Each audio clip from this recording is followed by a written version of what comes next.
Angela. I'm a lecturer in study program, English Education, and Faculty of Letters and Languages, Universitas Kristen Indonesia, as the moderator in this session. In today's session, we have 7 interesting research papers to be presented in our parallel session. We are also live at official account of YouTube, LPPM UKI Jakarta. Before we start our presentation today, let me read some rules during AEJ-UKI SLA Research International Conference. So the committee will provide e-certificate for those who have filled all of the attendance list for 3 days. So all of the sessions will be given attendance list, not only in the parallel session, but also in the plenary sessions. And committee will share the attendance links for each day according to the direction of the committee. And for the presenters in the parallel sessions, the committee also share the links for you to upload your PowerPoint after you do your presentation. And for the presenter, you have 15 to 20 minutes for both live and recorded video. And for the live presentation, you are allowed to answer all of the questions for the other presenters and also the participants after your presentation session. And for the recorded video mode of presentation, you are allowed to be here and to stay and also answer the questions for the participants and other presenters after your recorded presentation played. And for the presenter, you can do self-introductions for you and for the whole teams in your research paper before you deliver your material. And for the participants here, we would like to welcome you also, and please be active during our presentation sessions by asking as many questions as you want to our presenters for today and make our discussion more interesting and more active. So, ladies and gentlemen, before we start our presentation this morning, I would like to ask you to kindly open your camera. We would like to take pictures with all of the presenters and participants today. Thank you very much. I can see some of the presenters. I think all of the presenters and many participants here. Well, thank you so much. So, our host will help us to take the picture. Okay, now the first slide. Smile, please.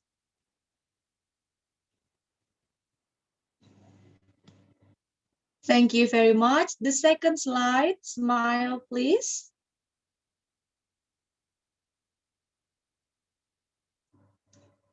Okay, thank you very much, gentlemen. Now, we would like to welcome for our first presenter today. Please welcome Dr. John Blake with the topic, the Developing an Autonomous Writers Online. To Dr. John Blake, the time is yours.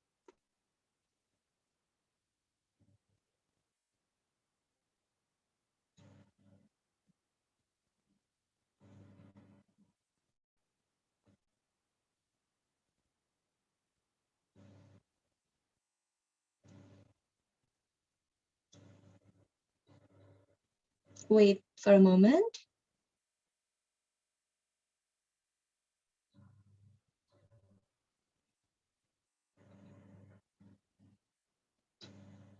Okay, to Dr. John Blake, the time is yours.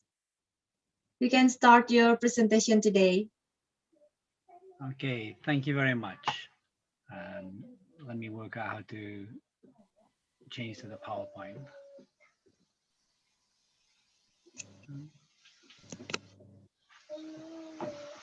Can you give me a hint? Yes. So my PowerPoint's not here, right?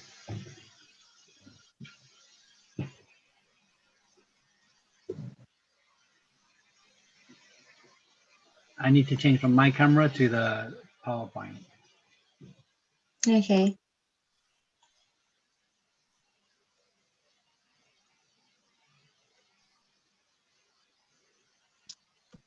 How do I select source? Not yet, I think.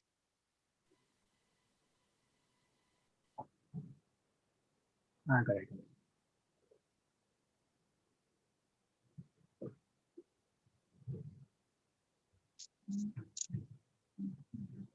Nope. Yes, we can see it clearly now. Right. Well, can you see the PowerPoint or something different? Yes, but could you make your microphone closer, because the voice is not really clear. How about that?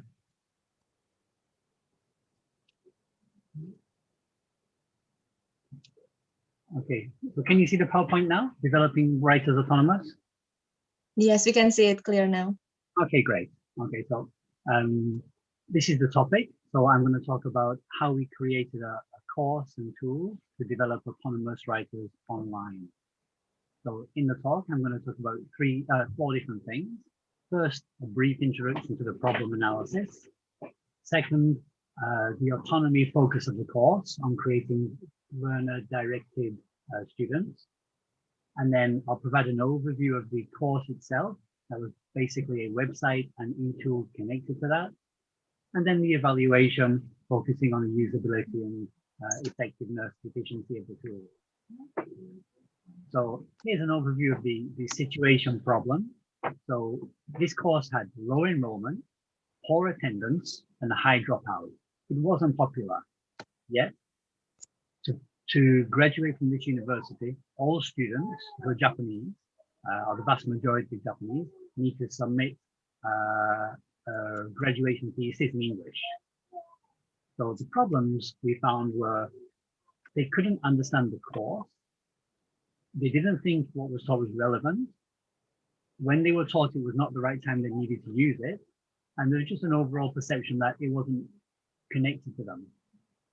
So what we did was try to find the problems, and specifically some of the problems were the timing. When students were writing introduction, we were teaching results. When we were teaching discussion, students were still doing their results. It was just kind of out of sync with what the students wanted.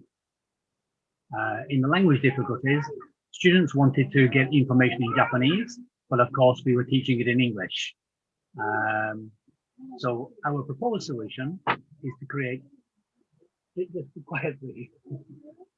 So our proposed solution is to use an autonomy focus, help the students direct themselves, study with the materials themselves, and provide help where necessary. So it wasn't just the students. So the teachers actually wanted the autonomy to teach in the way that they wanted to. So we had to build a course that was easy to use in any way for both students and for teachers. But in terms of autonomy, it's been defined over the years, but it starts off with the ability to take charge of your own learning. And here, this is the key thing, because the students need to work on their thesis at the time they need to work on it, not when the teacher says, hey, right now it's time to do the results. Mm-hmm. Don't have the results, they can't write up the results. Okay.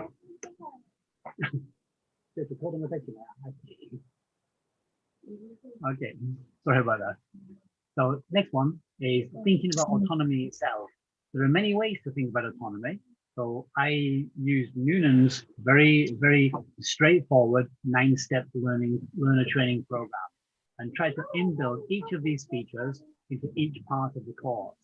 So you can see all 9 steps are listed here, from making goals clear to getting students to create goals. And you can see how it links together, to raising awareness of the learning process, getting students to identify their own styles, learn the choice, and then the final 2, encouraging learners to become teachers to others and to become researchers, to kind of look at the data, kind of data-driven learning.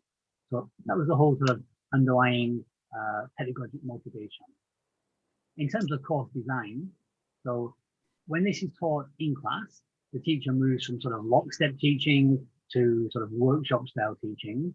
And when this is taught online, it's rather similar. The teacher gets students working on the same task initially, and then brings them free to work on their own tasks.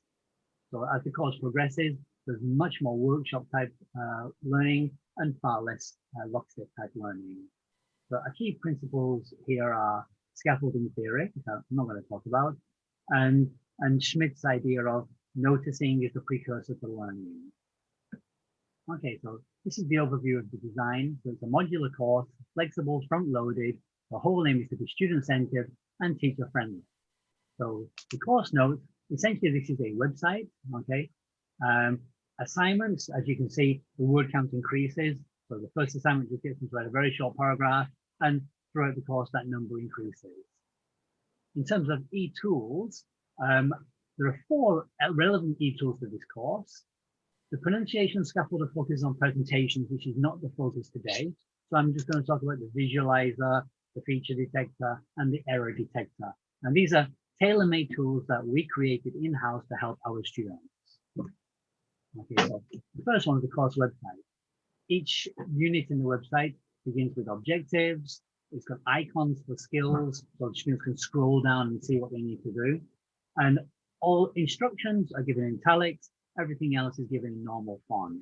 And you can see here, the website itself, it actually meets all 9 steps for Noonan. So every time a step is met, it's colored in orange. So you can see this one for the course itself. It's got a lot of focus on learner direction and autonomy. This is just another example of the website. So embedded videos embedded in it, URLs of course are hyperlinked. There are tips on how to use online tools. And at the end of each unit, there's an interactive review. And to kind of jolly some students along, there's also tips or feel-good quotes at the end of each unit. I'll just quickly show you the pronunciation scaffolder. So here, at the end of the course, students need to give a presentation. Here they can put in their exact script, and the script becomes annotated. And then using this annotation, it helps them read it aloud. Okay, it's not the focus today, but part of the course. Okay, the error detector. So when you write something, of course, there's going to be some mistakes in it, no matter how good you are. So this detector focuses on accuracy errors, brevity errors, clarity, objectivity, and formality. And what it does, no matter what you type in or you copy and paste in, it will bring up the errors that you want to see. So here I checked brevity and clarity, and you can see it found 1 brevity error. It just identified I think as a problem, and 1 clarity error. It identified good as a problem. Now the students may not know how to check that.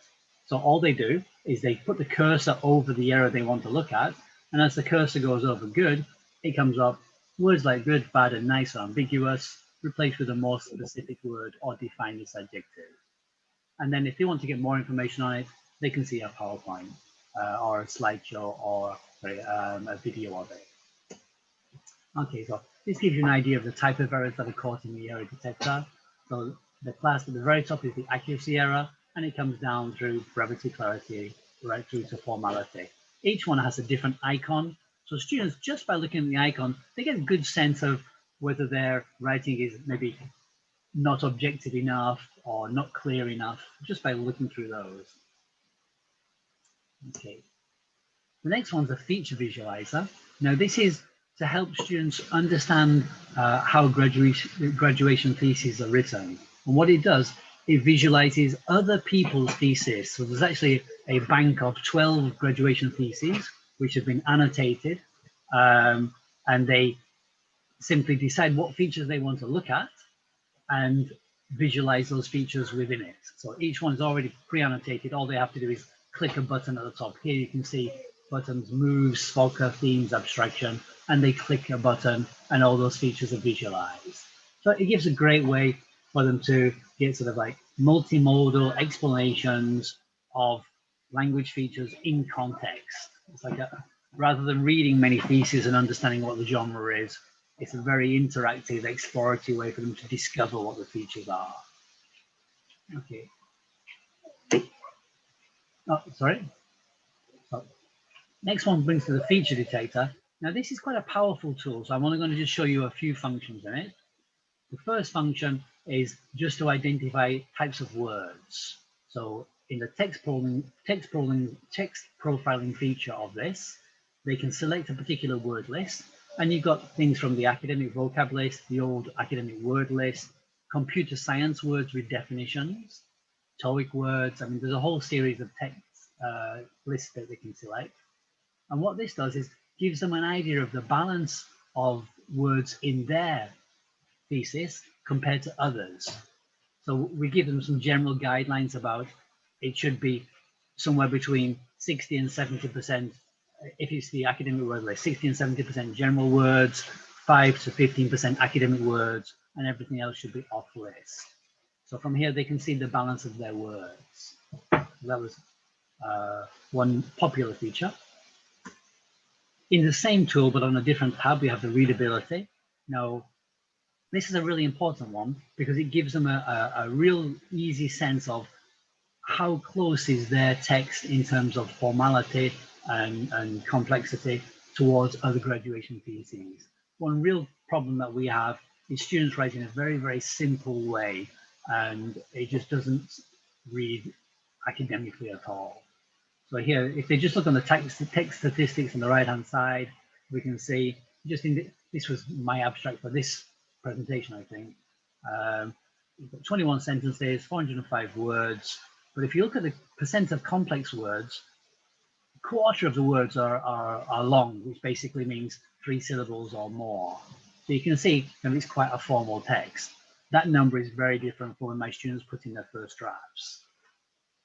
And again, the Noonan steps at the bottom show this helps them set the goals, language to use, choices, tasks, and acting as researchers.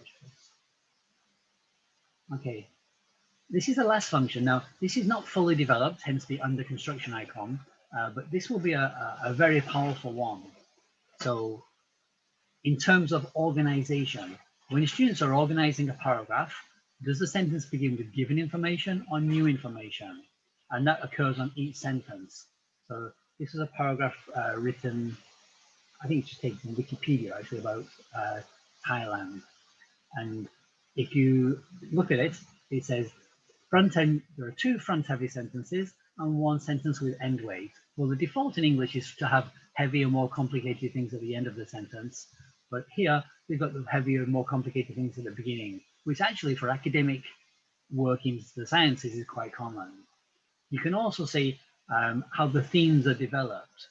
So if you look at the second sentence at the bottom, beginning first as, this is a rupture theme. What that means is the theme in the first sentence is not exactly the same as the theme in the second sentence. It also kind of shows whether something is given or new. Again, this relies on some very complex natural language processing where we have to work out whether words are synonyms or not. So it's not fully developed, but I think this is probably my most enjoyable feature to develop. And once it gets working, I hope it will show students how they can develop the theme in a paragraph. Okay, in terms of evaluation, so when you do something automatically, the feedback quality is often lower than doing something manually. So if I was giving feedback on errors in a graduation thesis, I'm sure I could identify more accurately more errors than any online tool. But there's a time cost. The online tool identifies the errors in 1 second or less. For me to identify errors, I have to look at each individual student's errors and spend a lot of time to do it. Since I have about 50 students in my class, to look through 50 graduation theses is just not feasible. In terms of learner directedness, now this was evaluated by the learners using the course and their teachers delivering the course. And we also had some computer science professors look at it to see if they thought it was appropriate. And in all cases, it was positively evaluated. Finally, in terms of the teacher training idea, I think a lot of teachers coming into the profession now, linguistically, they will be good, pedagogically, they will be good. But I feel that they lack the knowledge about how to put materials online and make them interactive, the importance of multimodality, and just the concept of digital literacy. For those putting materials online, even a basic website, I think it's really important to understand how you separate out content design, behavior, and interactivity, and what that means for for developers is separating stuff into HTML, CSS, JS, and PHP to connect with some database. Okay, so that was a little bit speedy, but I hope you get an overview of what the course is like. If you've got any questions, feel free to ask me. Let me stop sharing. Okay. Thank you very much for the presentation. Well, ladies and gentlemen, do you have any questions to Dr. Black here with the topic developing autonomous writers online? Let me check the chat box here. Okay, so while waiting for the questions, I would like to remind you that within this parallel session, our host will share the link for the attendance list. Please fill the attendance list, and for all presenters, please upload your PowerPoint also in the link which will be provided by the host. Okay, still there is no questions in here. How about the other presenters and the other participants here? Do you have any questions or everything clear from Dr. Black's presentation? Okay, we still have 2 minutes actually.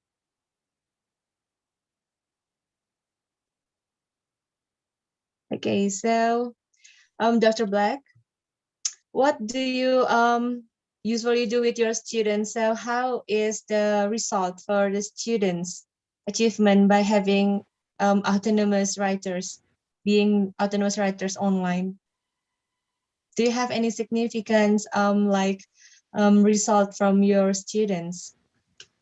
I think so, yeah. So a lot of students rely on the teacher, whereas this course, the teacher is actually taken out of the course a lot, and the students are put to rely on themselves from the very outset. So they're encouraged to use, a lot of teachers don't encourage them. We encourage them to use Google Translate. But when they use Google Translate, we encourage them to use it correctly. So they translate short phrases rather than translating whole theses, and then they piece the phrases together. I think they've learned how to use a lot of online tools in a way that will help them after they graduate. This is their last course at university. After they disappear from us and they go into the real world. Well, there's no point in university teaching them how to write something yourself in a classroom when once they go into business, they're going to use every facility available online to make the best possible writing. So hopefully they've got the life learning skills that they can go on and be competent writers by using all tools well.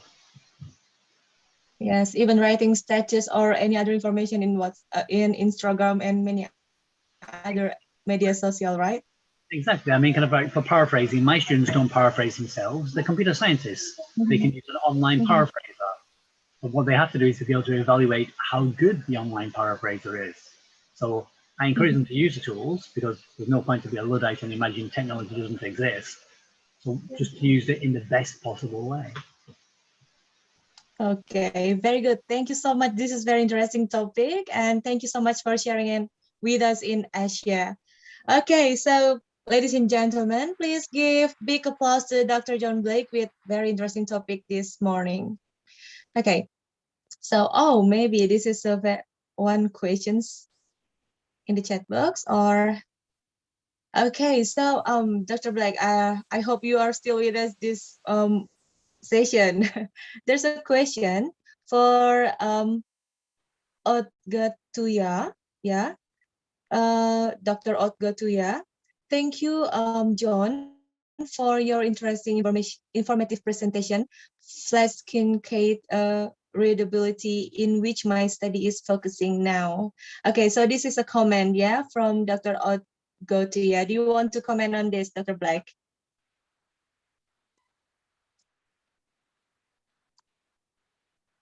Hello.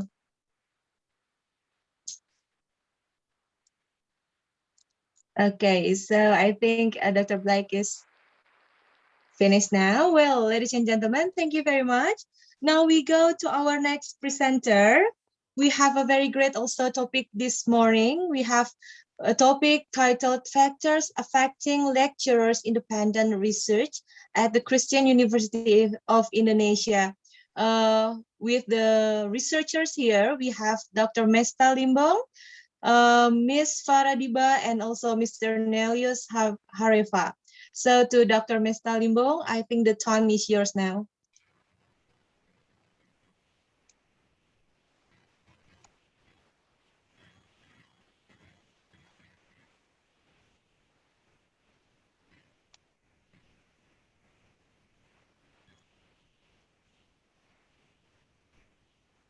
To Dr. Mesta Limbong.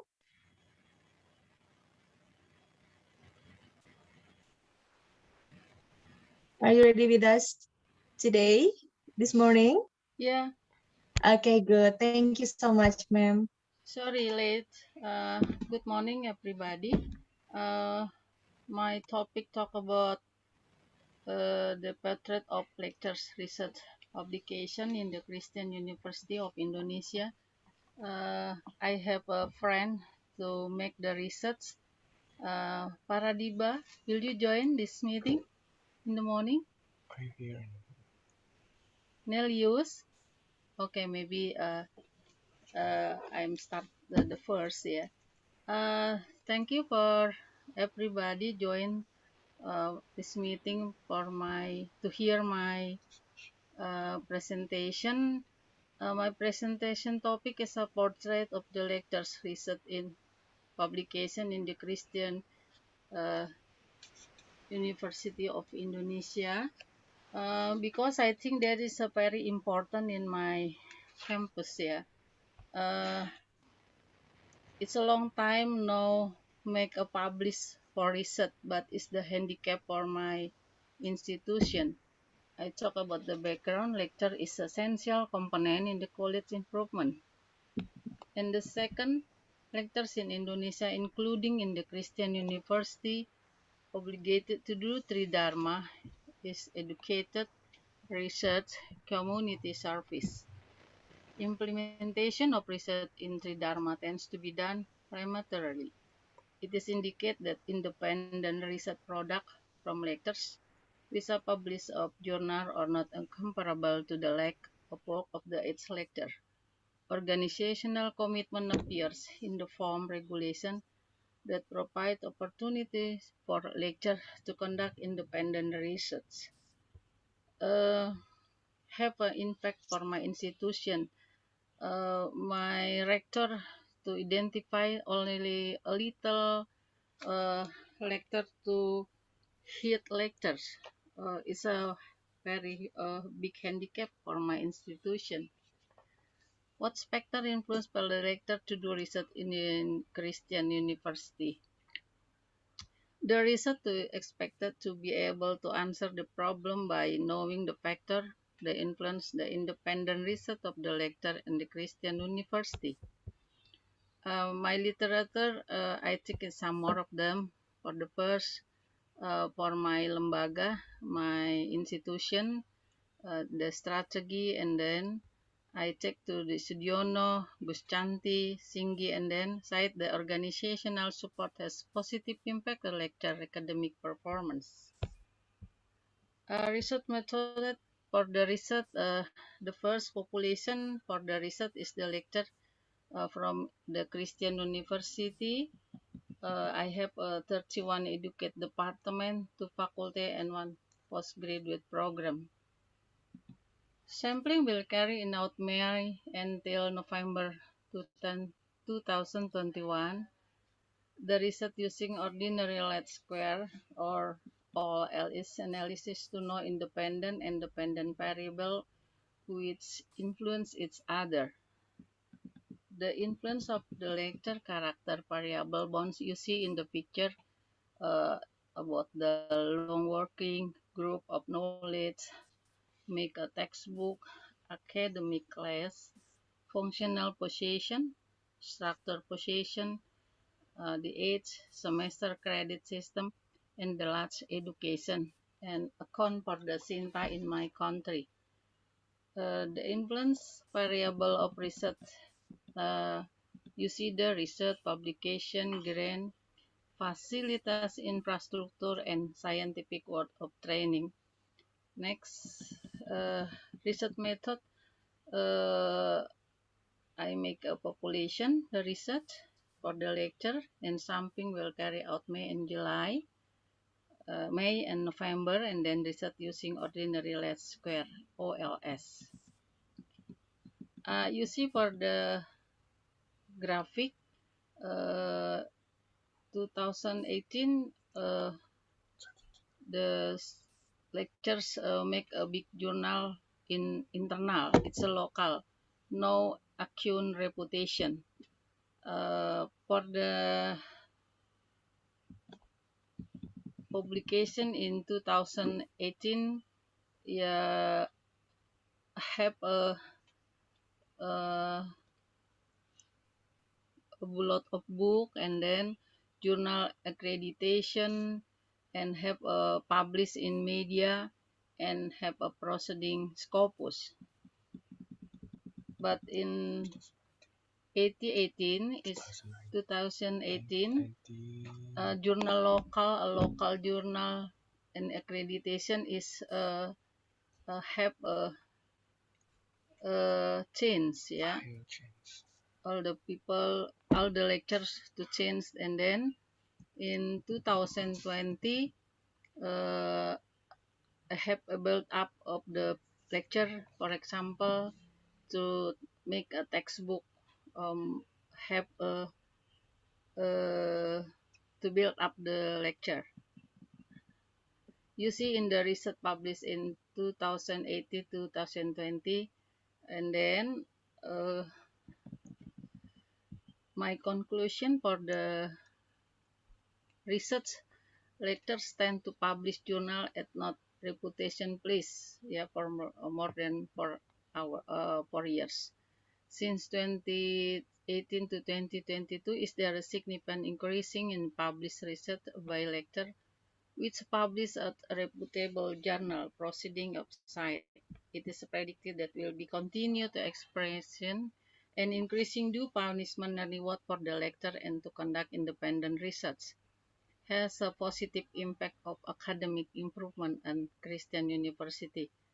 Has a positive impact for the lecture, and I hope is a situation can change until the every lecturer make a research. Maybe that's my presentation this morning. Thank you for you join this presentation. Maybe some of you want to know about something about my research with my group. Thank you, Ibu Aci. Thank you very much, Dr. Mesta, for the interesting topic today.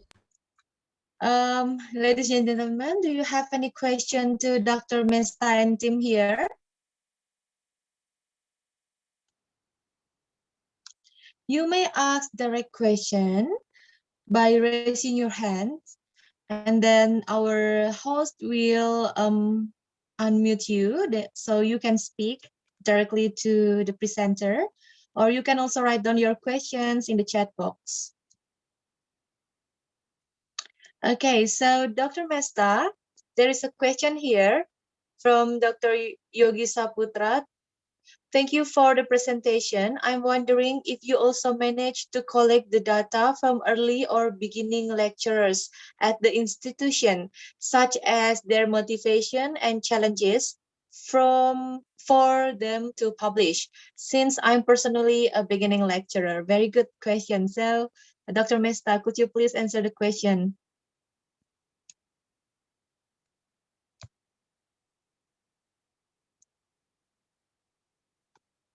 Thank you for your question. I think I make the college data. It's okay for the next.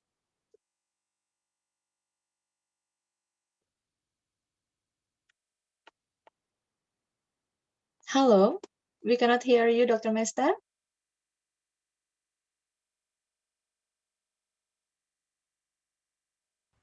Sorry, Ibu Aci. Thank you for the question. I think for the next semester, all the lecture can make to build up, make a research, because it's one very important for the nation or in my institution too. Maybe I believe I have a college good data for the first beginning to the handle about the portrait of lectures research publication. Thank you. Okay, thank you very much. Hope it is answering the question. Okay, well, do you have any other questions? We still have time with Dr. Mesta this morning.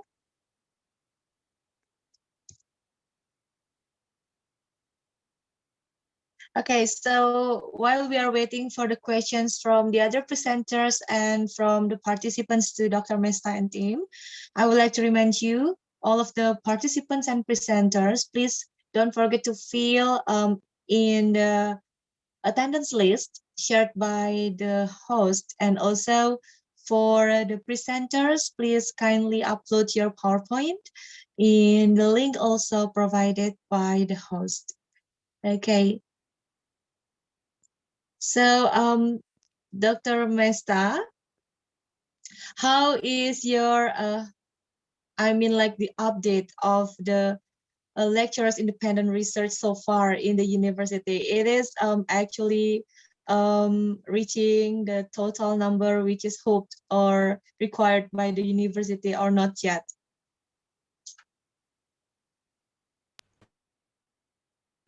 I think is I have I reach the data, yeah. In the first step, I think that's enough, and then I make to continue to collect data again. In the first step, I think that's okay, because a long time in lecture in Christian University not make a publish her research, and the second the structure not to support the lectures, yeah. You know about that, but I think that's 2 years. That's 2 years. Last of the lectures make to publish, and then the first is not the first. I think that's one the uh, sample for this morning. Yeah, it is the support from the institution and the deans or the uh, director or my PPS, for example. Okay, very good. So recently there are many programs are created by the university to improve the lecturers' independent research. Very good. So ladies and gentlemen, if you don't have any other questions, we can end our session with Dr. Mesta this morning. So please give big applause to Dr. Mesta's topic and the team. Thank you so much. Well, now we go to our third presenter for this morning. We have a very interesting topic also with the title A Comparative Study of Request Strategies in Mongolian and English. So please help me welcome Dr. Bayarma, Dr. Otontuya, and Dr. Ogontuya. So hopefully I spell your name correctly. Okay, please give applause to Dr. Bayarma and team.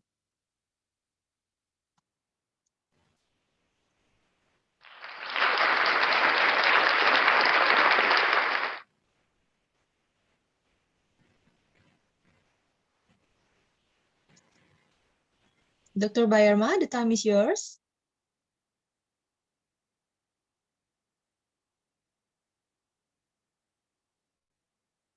You are still on mute, Dr. Bayarma.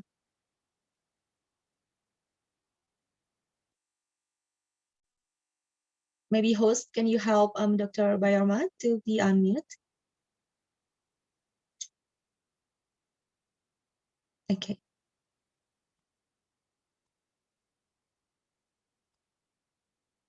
Still mute? Hi, Angela. Yes, we can hear your voice clearly Yes, now. I have problem to share my file. you know, it's on my desktop of my computer. How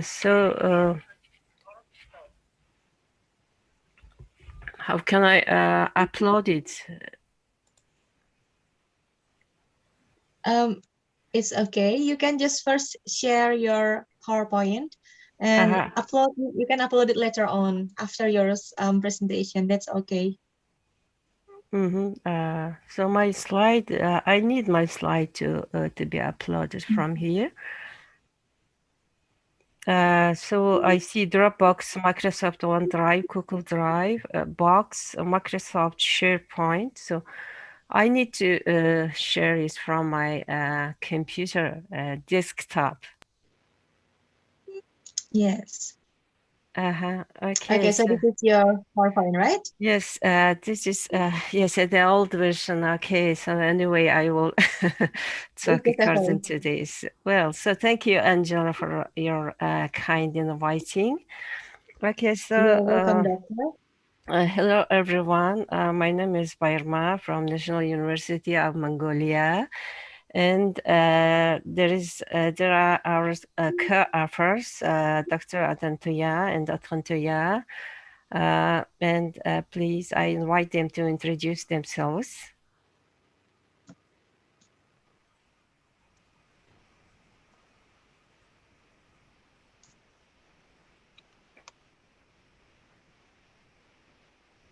Okay, is it available to open their videos? Yes. Yeah. Not yet. We haven't seen the video. Okay, so let's start then. Okay, it's okay. You are no co-host, so you can share your screen maybe. If you want to play the video, that's fine. So this is not video. They will introduce themselves live. Oh, okay.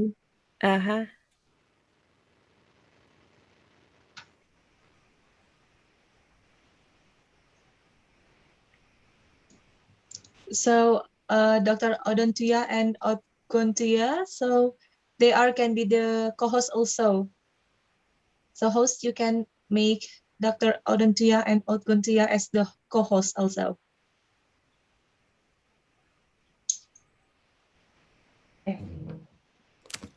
Okay, so now you are, all of you are the co-host now, so you can share your screen. Good morning from the Mongolia. The weather is here very chilly and rainy day. And I'm Otkontoya, the head of the Foreign Language Center, School of Arts and Science at the National University of Mongolia, which is the first university in the country and the leading higher education institution. Taking this opportunity, I would like to express our appreciation and congratulations to the organizers of this virtual research conference on English language teaching, organized by the Asian EFL Journal in partnership with the Universities Christian Indonesia.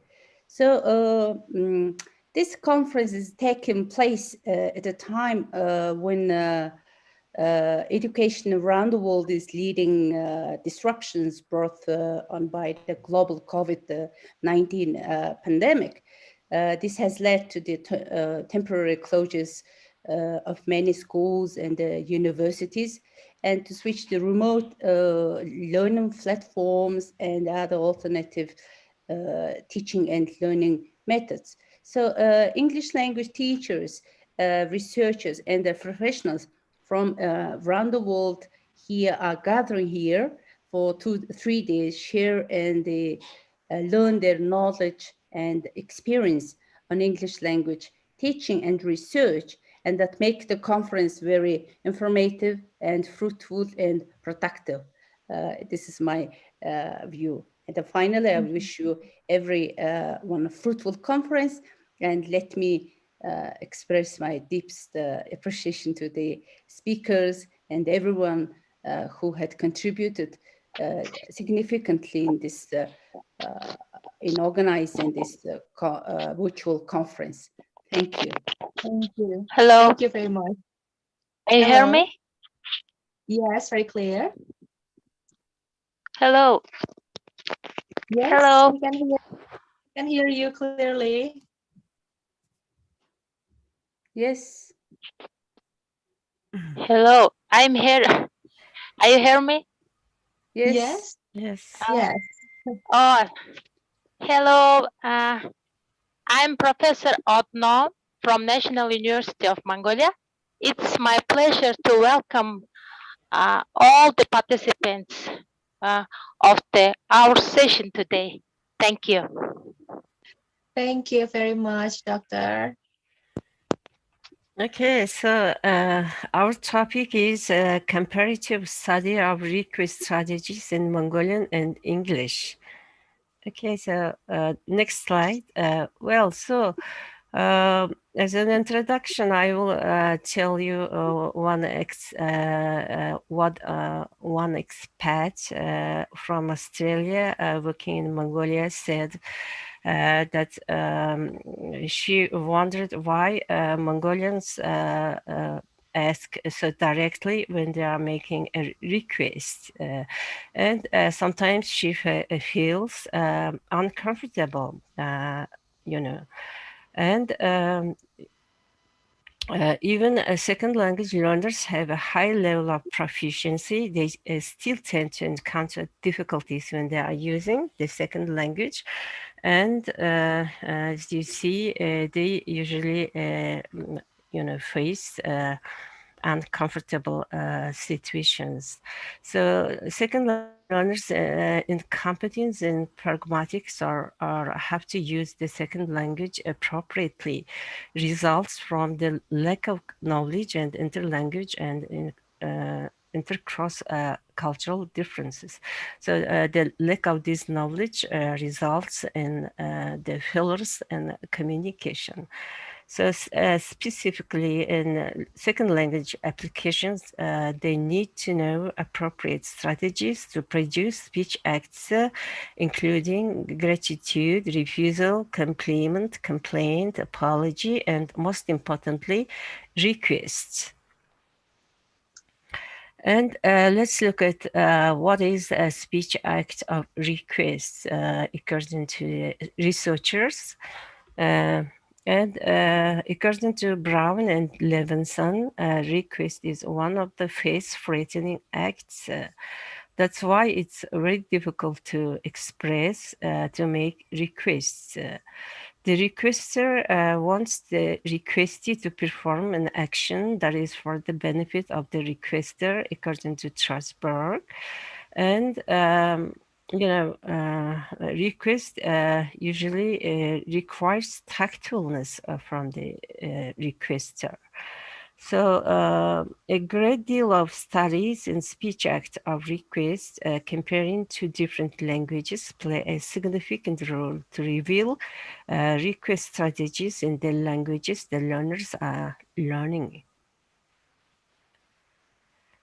And according to Brown and Levinson, a request strategy the speaker uses can be influenced by many social, cultural, and situational factors, specifically social distance, social power, and imposition of request. And depending on these variables, the speaker may choose one of the three strategies that are commonly used in many languages when making requests. So these strategies are direct, conventionally indirect, and non-conventionally indirect strategies. And these strategies were identified by Bloom, Kulka, Sashana, and Olstein, which are almost the pioneering researchers in this field. Okay, so the purpose of this study is, to identify the similarities and differences of requestive strategies applied in Mongolian and English in terms of directness, and whether the three variables we chose in our research affects on choosing out of these three strategies. Okay, next slide, please. So the study methods and participants. So in this research, there participated 86 Mongolian students studying in the first and second grades of National University of Mongolia, and 87 American students in Illinois colleges, United States. And the data collection technique was discourse completion test. And the participants completed the discourses with appropriate requests in 8 different situations in which, interlocutors were chosen considering the three variables: social distance, social power, and imposition of the request. So according to Casper and Dahl, although the DCTs cannot elicit genuine responses in the given situations, they can even will help to initiate productive answers. And the method that we used to analyze, the research findings was descriptive, quantitative approach due to the limitations of the research. Okay, so the next, the significance of the study. The findings of this study will expand the current level of speech act studies in interlanguage and cross-cultural pragmatics in Mongolia.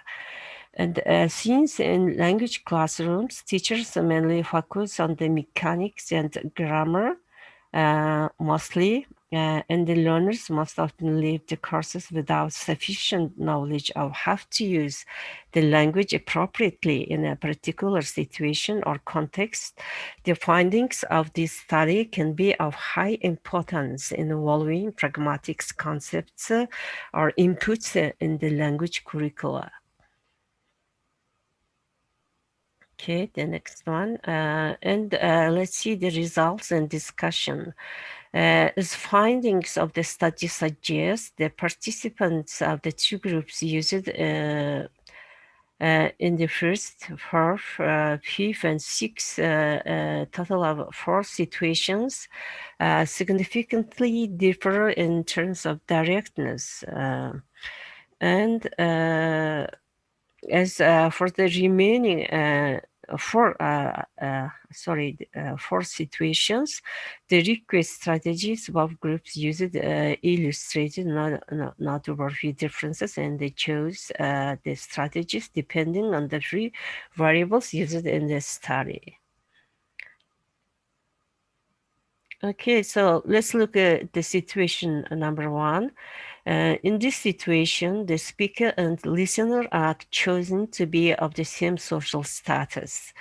They were both students, and one of them gets sick and misses Mongolian or for American respondents' American history class, and asks the other student to lend their notes. And the participants were asked to complete the DCT with a request. Okay, so now let's see the findings of the result in this situation. So first of all, I need to explain what is direct request strategy. So direct request strategies are, these expressions mostly using the syntactic forms like imperatives, want statement, etc. So in most situations, interlocutors use imperatives in this situation. And as you see, the results of this survey, you see in this situation, differ significantly, as most of the Mongolian respondents are 59 students, or 68.6% of the students use direct request strategy since they considered that they know the hearer very well. and their social statuses are the same as both the interlocutors are, the students. And, and is for social distance, as they are students in the same university, they know each other very well. So the Mongolian respondents' answer was it was easy to ask, to make these kind of requests. So that's why they use direct requests, give me, for example, one of the examples of direct requests is give me your note, please. And or I want to get your lecture notes. Please give me it to me, etc.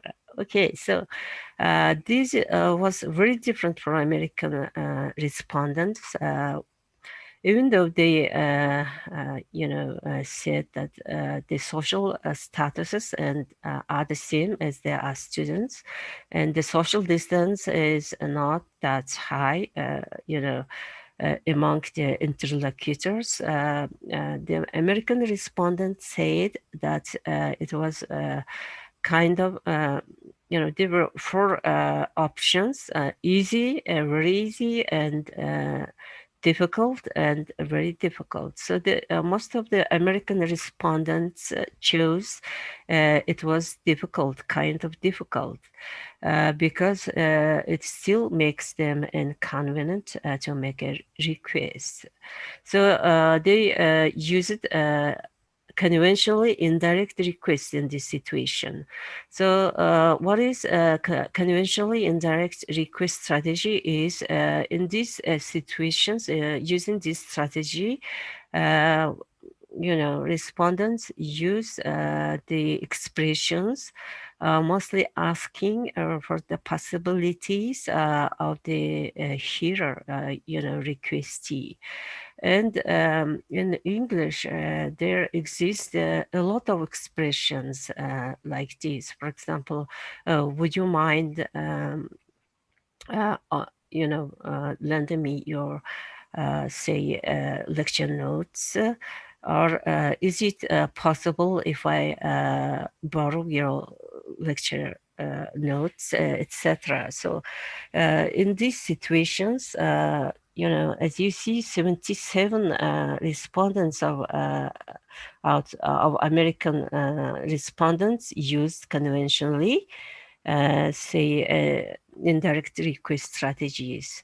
And what is non-conventionally indirect request strategy is, these kind of expressions is, deliberate, I say, through mild and strong hints.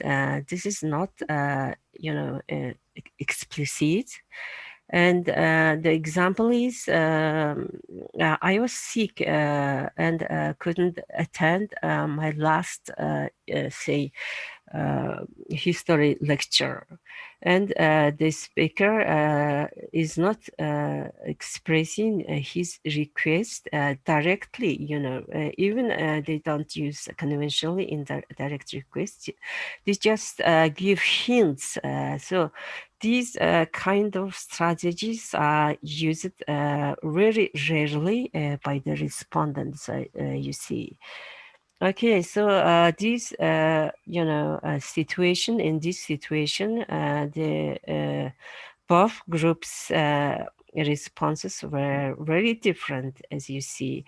As authors, guess, expect this is because of different cultures and different customs, in these two countries. Okay, so next slide. Okay, so situation 4. In this situation, the speaker is a student and the hearer is a librarian, where the social status of the hearer is slightly higher than the speaker. The speaker needs a book but cannot find it on the shelves. The participants were asked to complete the DCT with an appropriate request. So let's see the results of these situation. So in this situation, Mongolian students again use it. Most of the Mongolian students are, I see, 67 respondents, are 77.9% of all Mongolian participants again chose direct requests, even though the hearer, I mean the requestee, was according to their answer. Their librarian's social status was a little bit higher than the student. You see, they said that it was not difficult, it was easy to ask in terms of imposition of the request. So they, it was since they considered it was easy, they chose direct request strategies. But in contrast, as you see, the American respondents, 75 of them chose conventionally indirect request strategies, seeking the if it is possible for the librarian to help them to find the book.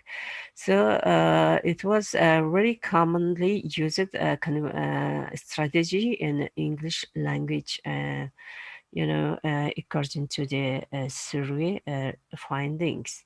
And very few students, Mongolian 3 students and American 2 students chose non-conventionally indirect request strategies, which is, hints in which the speaker encodes and the hearer decodes the messages, as you see. Okay, so this was a significant difference between these 2 groups. Well, next slide, please. Okay, so situation 5. In this situation, the speaker is a student and the hearer is the roommate in a dormitory, which means their social status is the same. Again, the interlocutors are above the students. But in this situation, we chose the speaker to ask. The speaker wants to buy a second-hand laptop but doesn't have enough money, and he needs to borrow the needed amount from the roommates. The participants were asked to complete the discourse with the appropriate request. So let's see the results, since this situation is, this situation regards finance. Okay, so as you see, again, Mongolian students say 45 or 52.3 points of Mongolian respondents chose direct requests. Because as for the free variables, Mongolian respondents consider that their social status are the same and they know each other well. It was easy to make the request. Even though this situation is about lending, borrowing some amount of money, Mongolian respondents still use direct request strategies. But on the contrary, you see American, respondents, most of them, as you see, 92% out of 87 respondents chose conventionally indirect request strategies, even though the variables, they, in terms of social distance and social status, it was for them the same, and they know each other very well. The imposition of a request, in other words, whether the request was easy or difficulty to perform, they said it was very difficult. That's because this was asking for money to lend, to borrow. Okay, so as for non-conventionally indirect strategies, still few respondents, use it non-conventionally indirect strategies. Okay, so the last situation, in this situation, the speaker is a student and the hearer is his or her father. And the social status can vary depending on the cultural differences and the relationship pattern of the family members, as the authors predicted. In this situation, the student needs to borrow some money from his or dad to buy a used car, because why this situation is chosen, because they are students and are heavily dependent on the parents in terms of finance. We considered it is better to use a used car. And because his her savings cannot afford it. Okay, so as we can see the results or findings of this, say, situation, again, we expected in this situation the American respondents will mostly choose direct strategies, but again, the situation is very different, and the difference is very significant. So direct request strategies are used by Mongolian respondents, 68 respondents, and conventionally indirect request strategies used by, say, 76 respondents, American respondents. So even though the father is a very close family member, for Mongolian respondents, it was easy to ask and use mostly imperatives, in their requests. And as authors, consider, this is because, this is connected with the collectivist lifestyle in the Eastern countries, because, we live in large families, nuclear families are getting, increasingly getting, more and more, but in Mongolian culture, we still live in large families and interact in a very close interaction. So that's why they used mostly imperatives. But as for, say, American respondents, 66 respondents chose, again, conventionally indirect request strategies, even though this is their dad, they mostly use, the patterns like, can you help me with these, can you help me with buying a car, a second-hand car? And would it possible if I borrow some money and I will return it after some time, etc. So for the non-conventionally indirect request strategy, 8 Mongolian students used this kind of strategy using mild hints, such as I want A lot of students in our university use cars, etc. Okay, so next slide, please. So as our purpose of this study was identifying similarities and differences between these two groups in terms of request strategies using in these 8 situations. Let's see the similarities observed in two groups. The participants use mainly conventionally indirect or non-conventionally indirect strategies when they don't know the hearer well and his or social status is higher. So this is mainly occurred in the remaining 4 situations. And also what was similar in this research was the above group said that in above situations, it was difficult to make the requests. And thirdly, the participants in both groups choose a request strategy depending on their 3 variables. Okay, so in these 3, in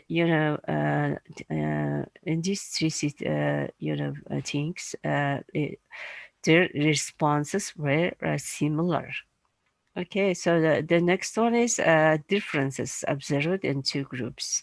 So when Mongolian participants know the hearer well and their social statuses are the same, they tend to choose mainly direct strategies.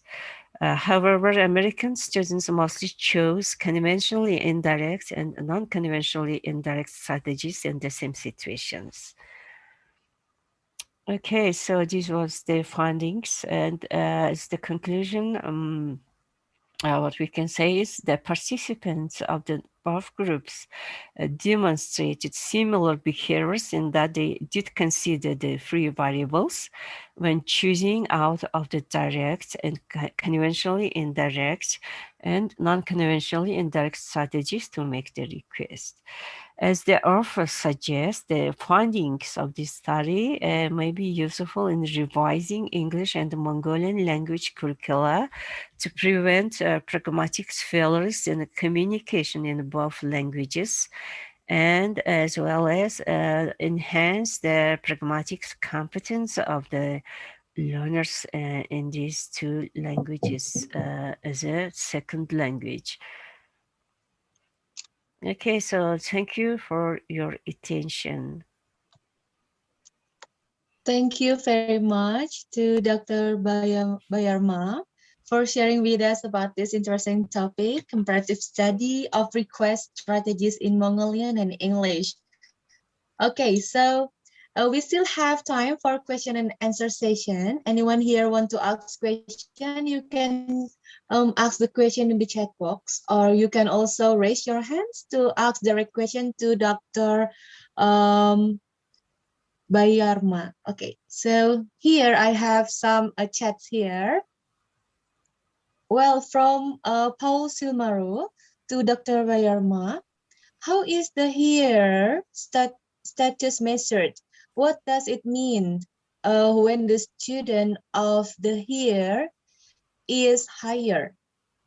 So, Oh, Dr. yes. Bayarma, could you please answer the question? Okay, so well, so hero status, as I said, choosing what strategy in making a request depends on many say variables, social, situational, and say even cultural factors.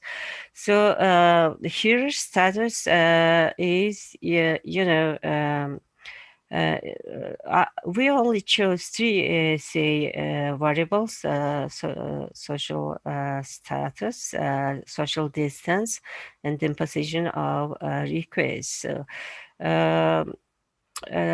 there also can be considered age, sex, education, say, and the environment where the say hearer or the interlocutors are brought up, you know, in what family, I mean.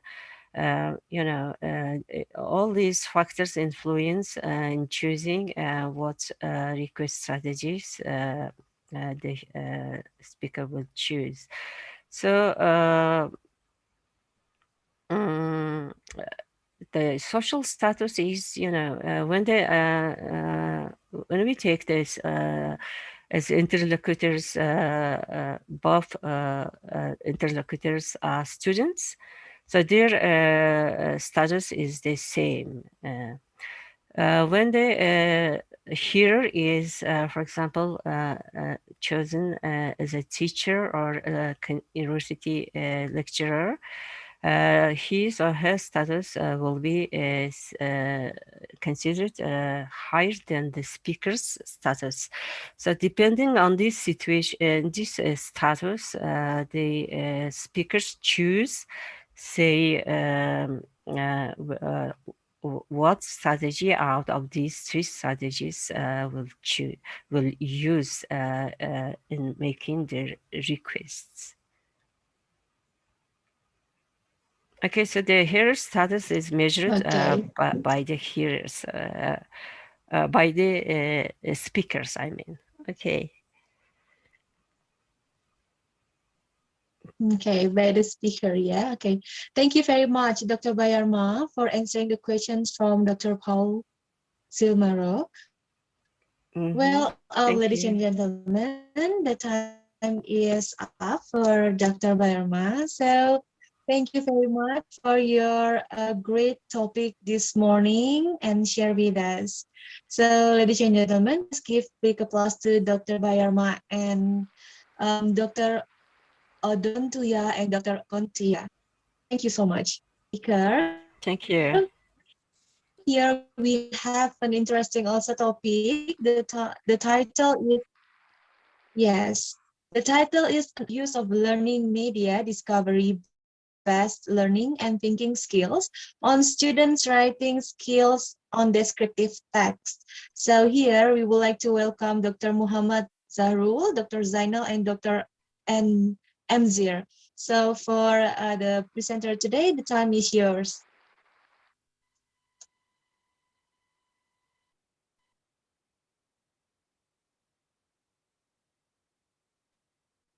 Dr. Muhammad Zahrul.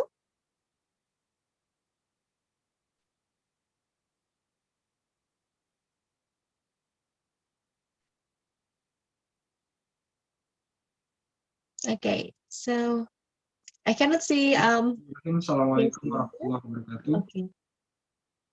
Hello everyone. First of all, I would like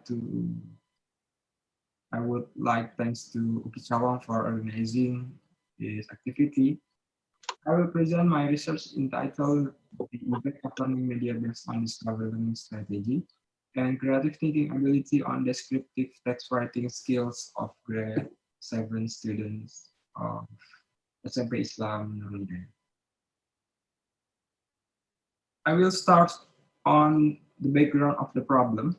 Writing skill is one of the language skills that become the purpose of language teaching in schools, and fundamental things, their existence is necessary. The reality in the field indicates that students have not mastered of difficulty in writing, especially in writing descriptive text well. Descriptive text writing skills are one of the basic competency that must be mastered by grade 7 students. In teaching, the teacher has not maximized the use of models, strategies, and even media in learning to write descriptive text so that it makes students feel bored and not interested in practicing continuously writing descriptive text, so that many students find it difficult to master aspect of content or terms and details, organization, identification, and description. grammar, vocabulary, and mechanics, spelling, punctuation, and capitalization. Thus, the study focused on the selection of virtual reality media based on this discovery learning strategy with other comparable media, namely augmented reality media based on discovery learning strategies. After being focused, there are three problems: formulation. First, the difference in writing descriptive text skills between group of students who learn with virtual reality media-based discovery learning and augmented reality media-based discovery learning strategies. Second,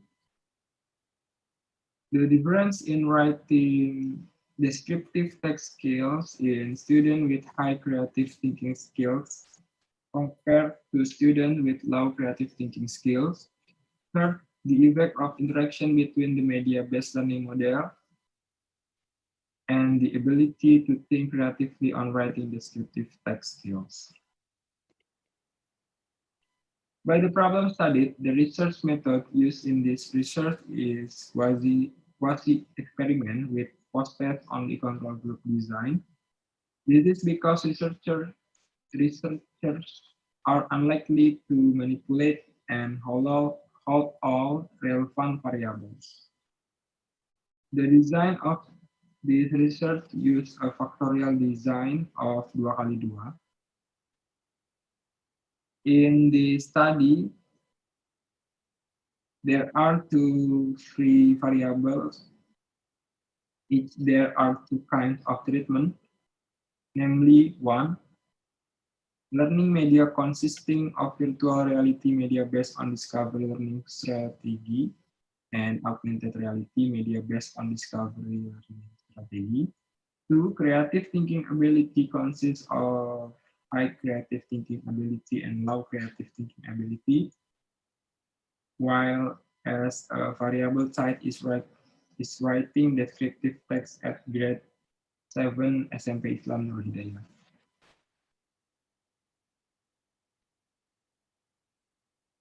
In this research, sampling technique used was the random sampling. The steps in determining the samples are as follows. One, the sample taken are two classes of 64 students. Every 32 students from the total number of all grade 7 SMP Islam Nur Hidayah, as many as 5 classes, selected randomly such as regular social gathering shake. To the first shake that comes out will be the experimental class, and the second shake will be the control class. As for determining the level of creative thinking ability using figural test picture completion, the Torrance test of creative thinking, developed by G.P. Wilford and Alice Paul Torrance.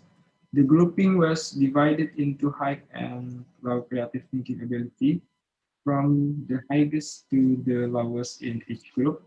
The experimental group out using virtual reality media based on discovery learning strategy, and the control group out using augmented reality media based on discovery learning strategy.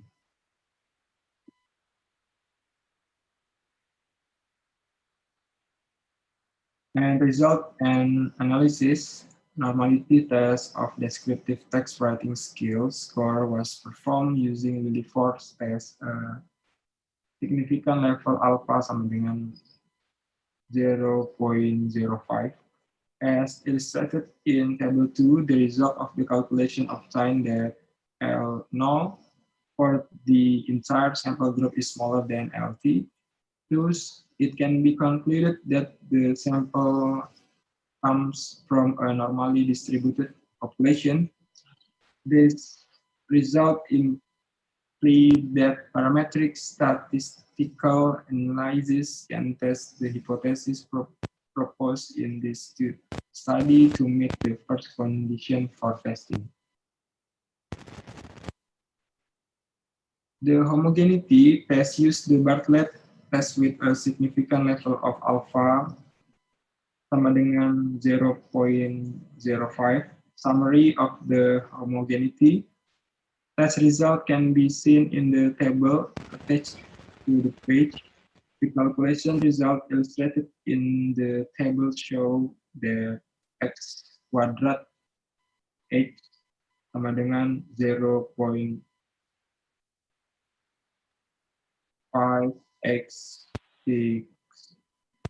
8 is smaller than x kuadrat t sama dengan 7.815 or x quadrat h lower than x quadrat t at the significant level alpha sama dengan 0.05.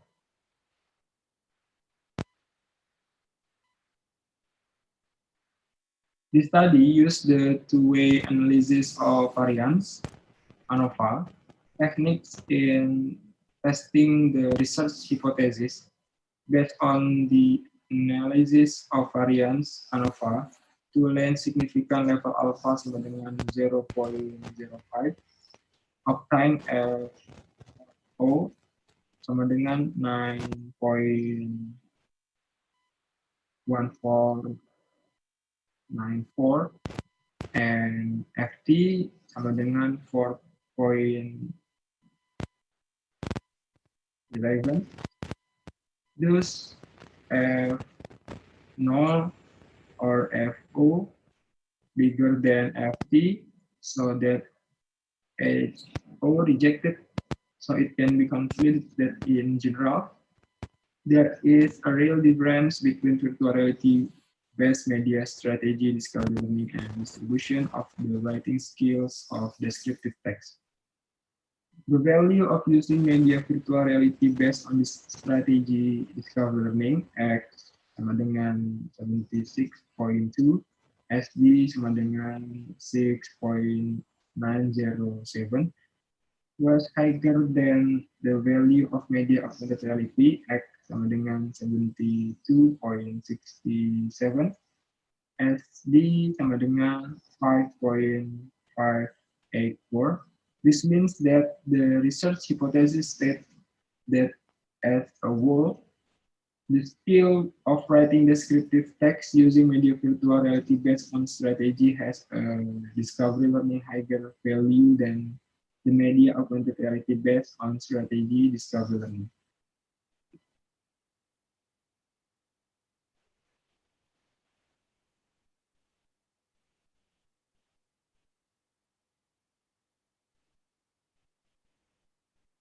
Based on the result of two-way analysis of variance, the interaction between strategy-based learning, media discovery learning, and the ability to think creatively to writing descriptive text skills is seen in the ANOVA calculation table above. The calculated price FO sama dengan 6,2593 and FT sama dengan 4.11. It appears that F count bigger than F table, so that H0 is rejected and H1 is accepted. The third research hypothesis states that there is an interaction between learning media based on strategy, discovery learning, and creative thinking creatively on writing descriptive text skills. Thus, there is an interaction between learning media based on strategy, discovery learning, and the ability to think creatively on writing descriptive text skills. Virtual reality media-based discovery learning strategy and augmented reality media-based discovery learning distribution strategies significantly differ in the text writing skills of group descriptive with high creative thinking abilities. The difference in the value of high creative thinking ability groups with virtual reality media-based on discovery learning P3 strategies compared to high creative thinking ability groups with augmented reality media-based discovery learning strategies. P4, obtain QH sama dengan 9.51 and QT sama dengan 3.81.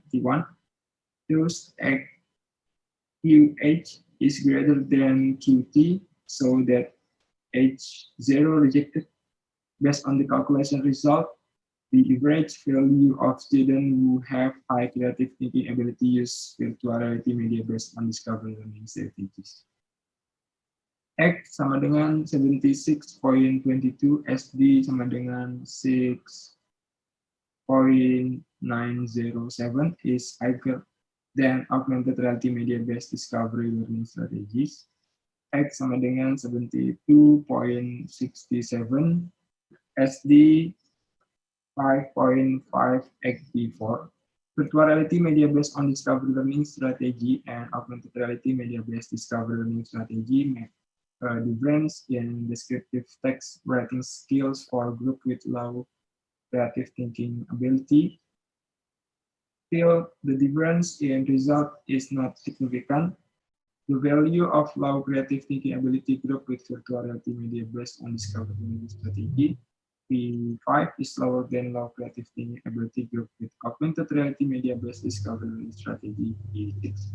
Obtain result Q0 sama dengan 0,695 and QT sama dengan 3.81. That is, the data is no reason there is safe H0, so it can be interpreted that there are differences in descriptive text writing skills using virtual reality media based on discovery learning strategy and augmented reality media based discovery learning strategy with low creative thinking ability and virtual reality media value discovery learning strategy low creative thinking group lower than the value of text writing descriptive that use augmented reality media based strategy discovery learning group low creative thinking ability in SMP Islam. And conclusion, there are differences in descriptive text writing skill between students studying with virtual reality media based on discovery learning strategy and students learning with augmented reality media based discovery learning strategy. Overall, the virtual reality media based discovery learning strategy is better than the augmented reality media based discovery learning strategy in descriptive text writing skills. To optimize text descriptive writing skills in group of students who have higher creative thinking ability better with virtual media reality discovery learning strategies. To optimize text descriptive writing skills in group of students who have lower creative thinking skills are better by using augmented reality media based discovery learning strategies.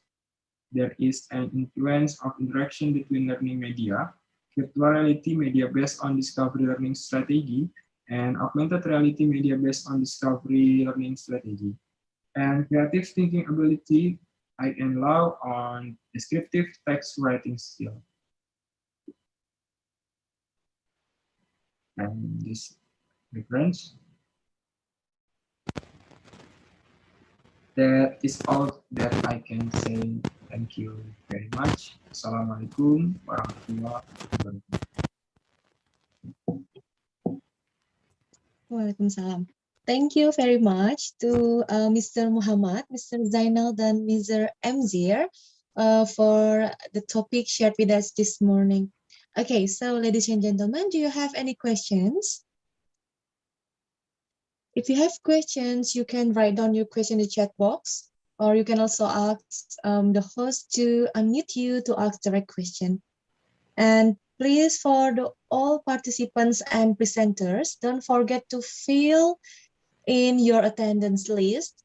The links is already shared by the host here in the chat box. And also to all of the presenters, don't forget to upload your PowerPoint to the link provided also. So, is Mr. Muhammad here with us? Hello, Mr. Muhammad.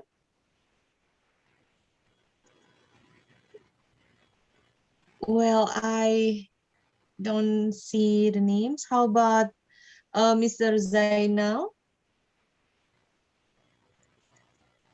Okay, so I think the teams are not here with us this morning, so we can now give applause to the team.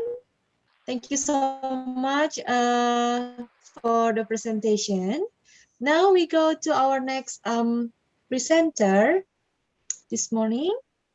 In this session, we have our next presenter with the topic exploring the usefulness of a writing proficiency test for diagnostic purposes. And the researcher here, we have Dr. Bernard and Dr. Jonah and Dr. Froylin. So to Dr. Bernard, the time is yours.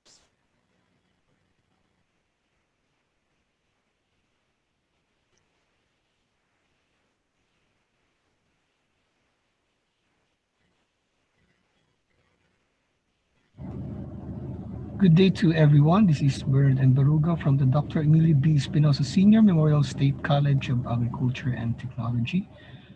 I'm the main author of the research entitled Exploring the Usefulness of a Proficiency Test for Diagnostic Purposes, which I will present today in this international research conference.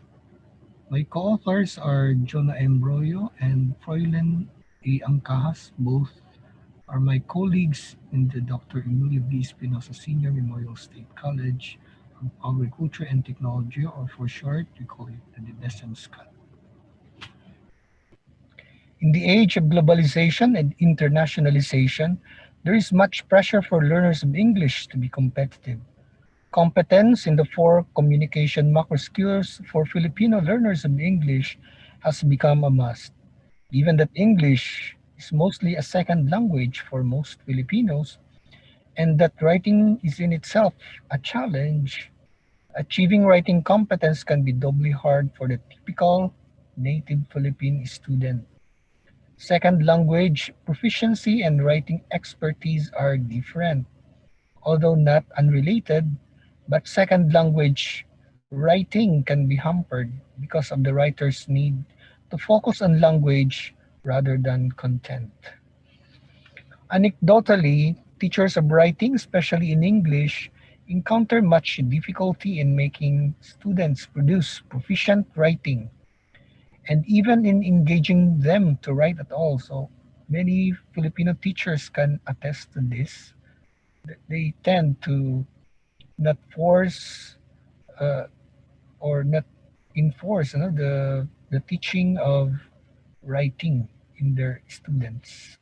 According to Shonen in 2003, writing is a demanding task, even in one's mother tongue. It calls upon several language abilities as well as upon more general metacognitive abilities.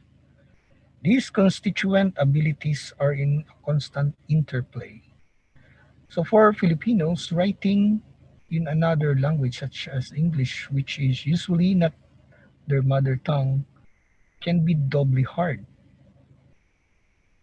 Writing, as we know, is a complex process, and there is the question of which knowledge, resources, or component skills are of value to a successful writing performance.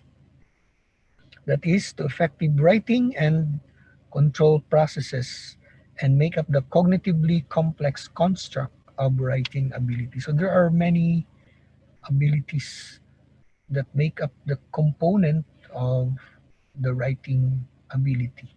So when a student performs, these different abilities are in constant interplay.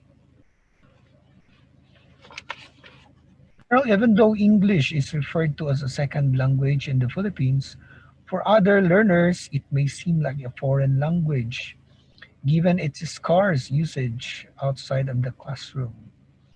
Even some university students still feel anxious in English classes. That's according to Marshall in 2016. Academic writing has a significant role in foreign language learning, in that non-native English speakers should be familiar with the writing processes elements and features of the target language, according to Kumar and 2020. Writing ability, being a productive skill, is either in either the first or the second language, is vital, as it is where students generally show what they have learned. Of course, writing is an output skill, productive skill. So the the learnings of the students should show in their writing outputs.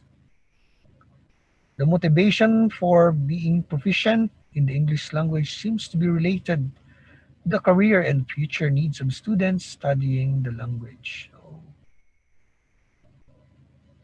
Despite the provision of focus on writing instruction, no, students' writing leaves much to be desired. That's according to Tan. No? So we need to focus also on these largely uh, forgotten skill, maybe something that is not given much emphasis in our classrooms. This study made use of the test of English as foreign language or the TOEFL writing prompts to generate scripts from 66 students of a national high school in a municipality of the province of Masbate. The scripts were scored using the 6-point holistic rubric for the TOEFL writing test, and selected scripts with different scores or levels were consequently rescored using an analytic rubric with 4 subconstructs derived from the Diagnostic English Language Needs Assessment or the DELNA scale by NOC in 2009. The raters' experiences were gathered using reflective notes and analyzed qualitatively. This study is designed to give useful data on crafting an intervention program for the students as part of an extension program. Due to resources limitations, only the researchers scored the students' outputs and no outside raters were involved. So those are the scope and limitations. For the research questions, this study tried to explore the usefulness of a writing proficiency test as a tool for diagnosis. While WIGO advises that there is a difference between a proficiency test and a diagnostic one in terms of purpose, and that the purpose should be the starting place for considering what test to use, scoring tests that were designed to be used uh, holistically and later rated analytically for diagnostic purposes has been done. That's according to Z in 2007. So even though the purpose of a test, is to assess the proficiency.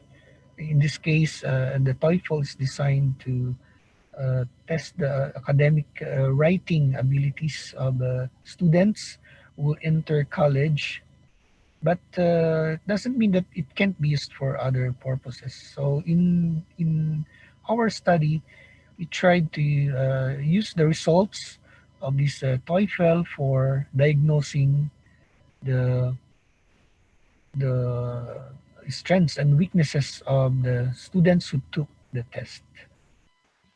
For the methodology, the research used mixed methods in which both quantitative and qualitative data were collected. The qualitative research approach utilized phenomenology, in which reactions to or perceptions of a particular phenomenon are inquired into. That's according to Frankel, Wallen, and Yoon in 2012. The researchers tried to gain some insight into the phenomenon of assessing students' writing abilities using a proficiency test that aims to evaluate the test takers' academic writing ability in determining whether the scripts generated can be useful for diagnosing their strengths and weaknesses in writing. Qualitative data in the form of reflective field notes were gathered to investigate whether the scripts generated from a writing proficiency test can be useful for diagnosis. Of course, the quantitative data on the performance of the students on the proficiency test and a diagnostic analysis of a sample writing script were gathered and analyzed using descriptive statistics. A total of 66 grade 9 students aged 15 to 18 enrolled in the sample or on the research locale, no? The National High School in a barangay, located along the highway, uh, were the participants of this study. This is an opportunity sample only. Opportunity sampling uses the knowledge and attributes of the researcher to identify a sample, for example, using a researcher's local knowledge of an area in which to base a study, or using a researcher's past experiences to contact participants or gatekeepers. So the opportunity sample was chosen because it is a partner school of the college for its extension activities. So in the end, the results of this study will be used to craft an extension program that will be implemented in that partner school. Writing prompts were printed on pieces of paper with following blank spaces for writing by the participants tested. So each of the students were randomly assigned a unique writing prompt taken from the TOEFL online site. So the TOEFL writing prompts are available online, so we just use them. No? The test was administered in August 2019 into adjacent classroom of the research locale, wherein the participants were equally divided. Qualitative data were gathered during the test administration, right up to the few months when the writing scripts were graded.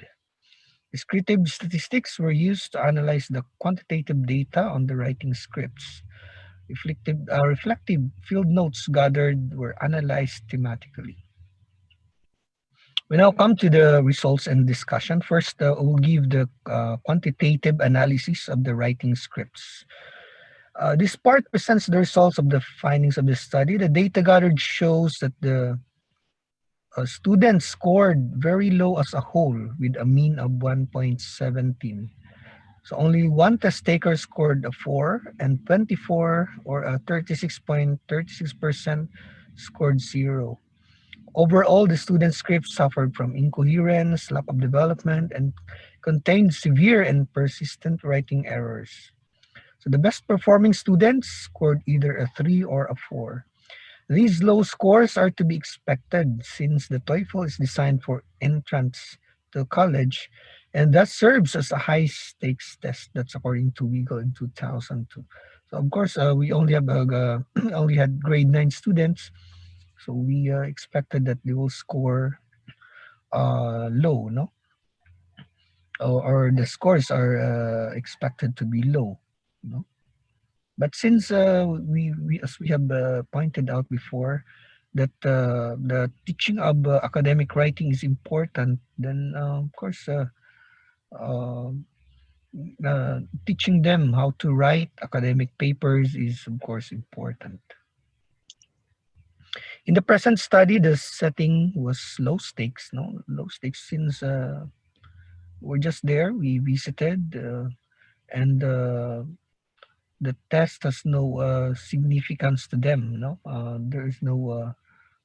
If you fail the test, you will not progress to the next grade level. So there's nothing like that.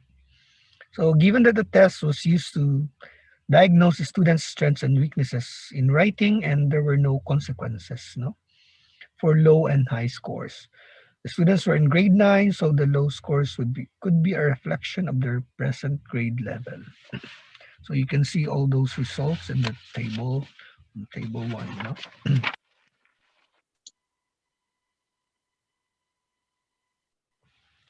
However, to be useful for diagnosis, the holistic scores seem limited, no? Because the rating does not give particular information on what aspects of writing show the strengths and weaknesses of the writer or the test taker. Furthermore, the TOEFL scoring guide does not give detailed feedback for each writing script, and the only feedback that may be given or used by the teacher is the description for each score. The TOEFL writing construct involves the ability to generate and organize ideas with examples or evidence, and to compose in standard written English in response to an assigned topic. The descriptors on the rating scale focus on these components of writing, like addressing task fulfillment, organization and development, use of details to support an argument, and facility with language, including syntactic variety, appropriateness of word choice, and linguistic accuracy.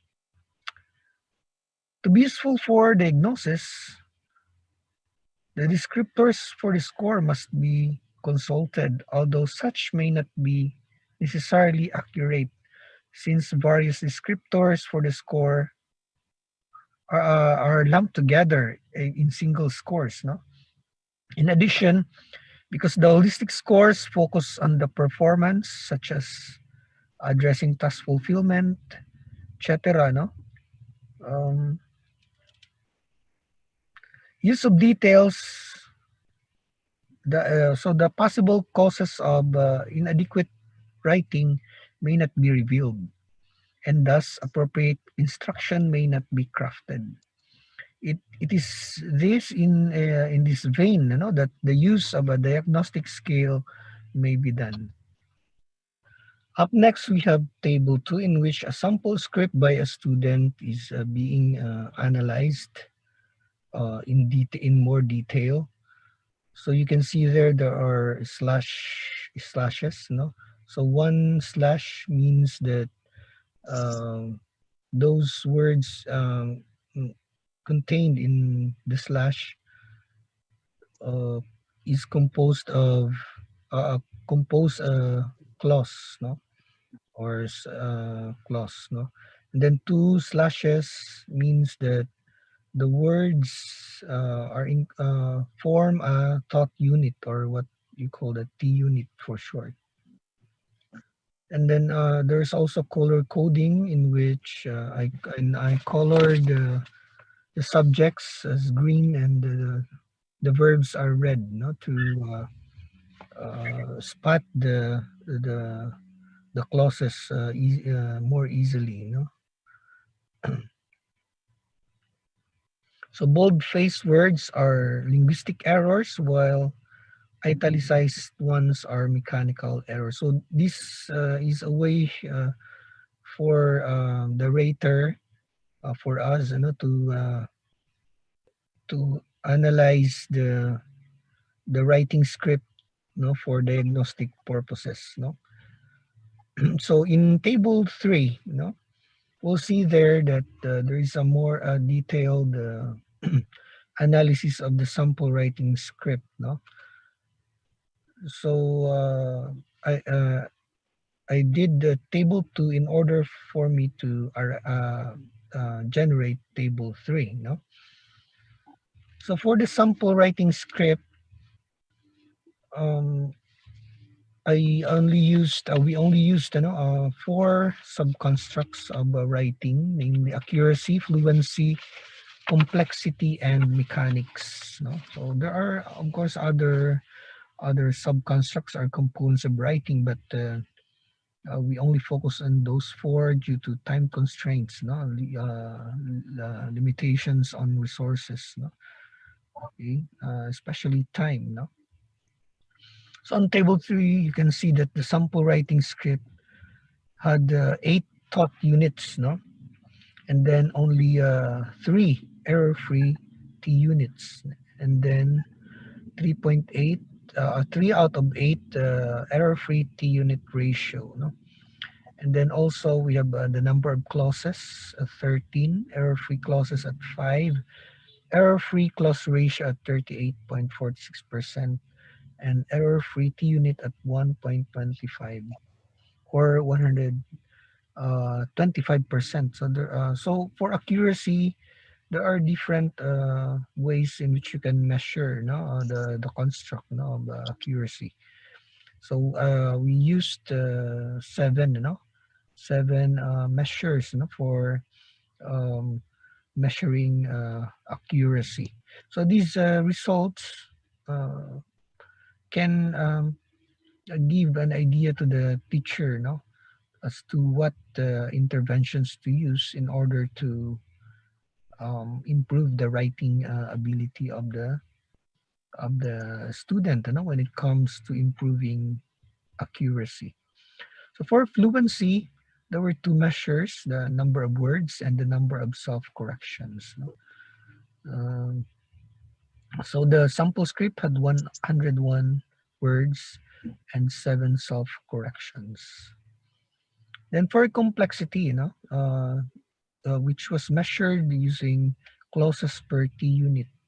So there were 13 clauses per T unit. So for a ratio of a percentage of 162.5%.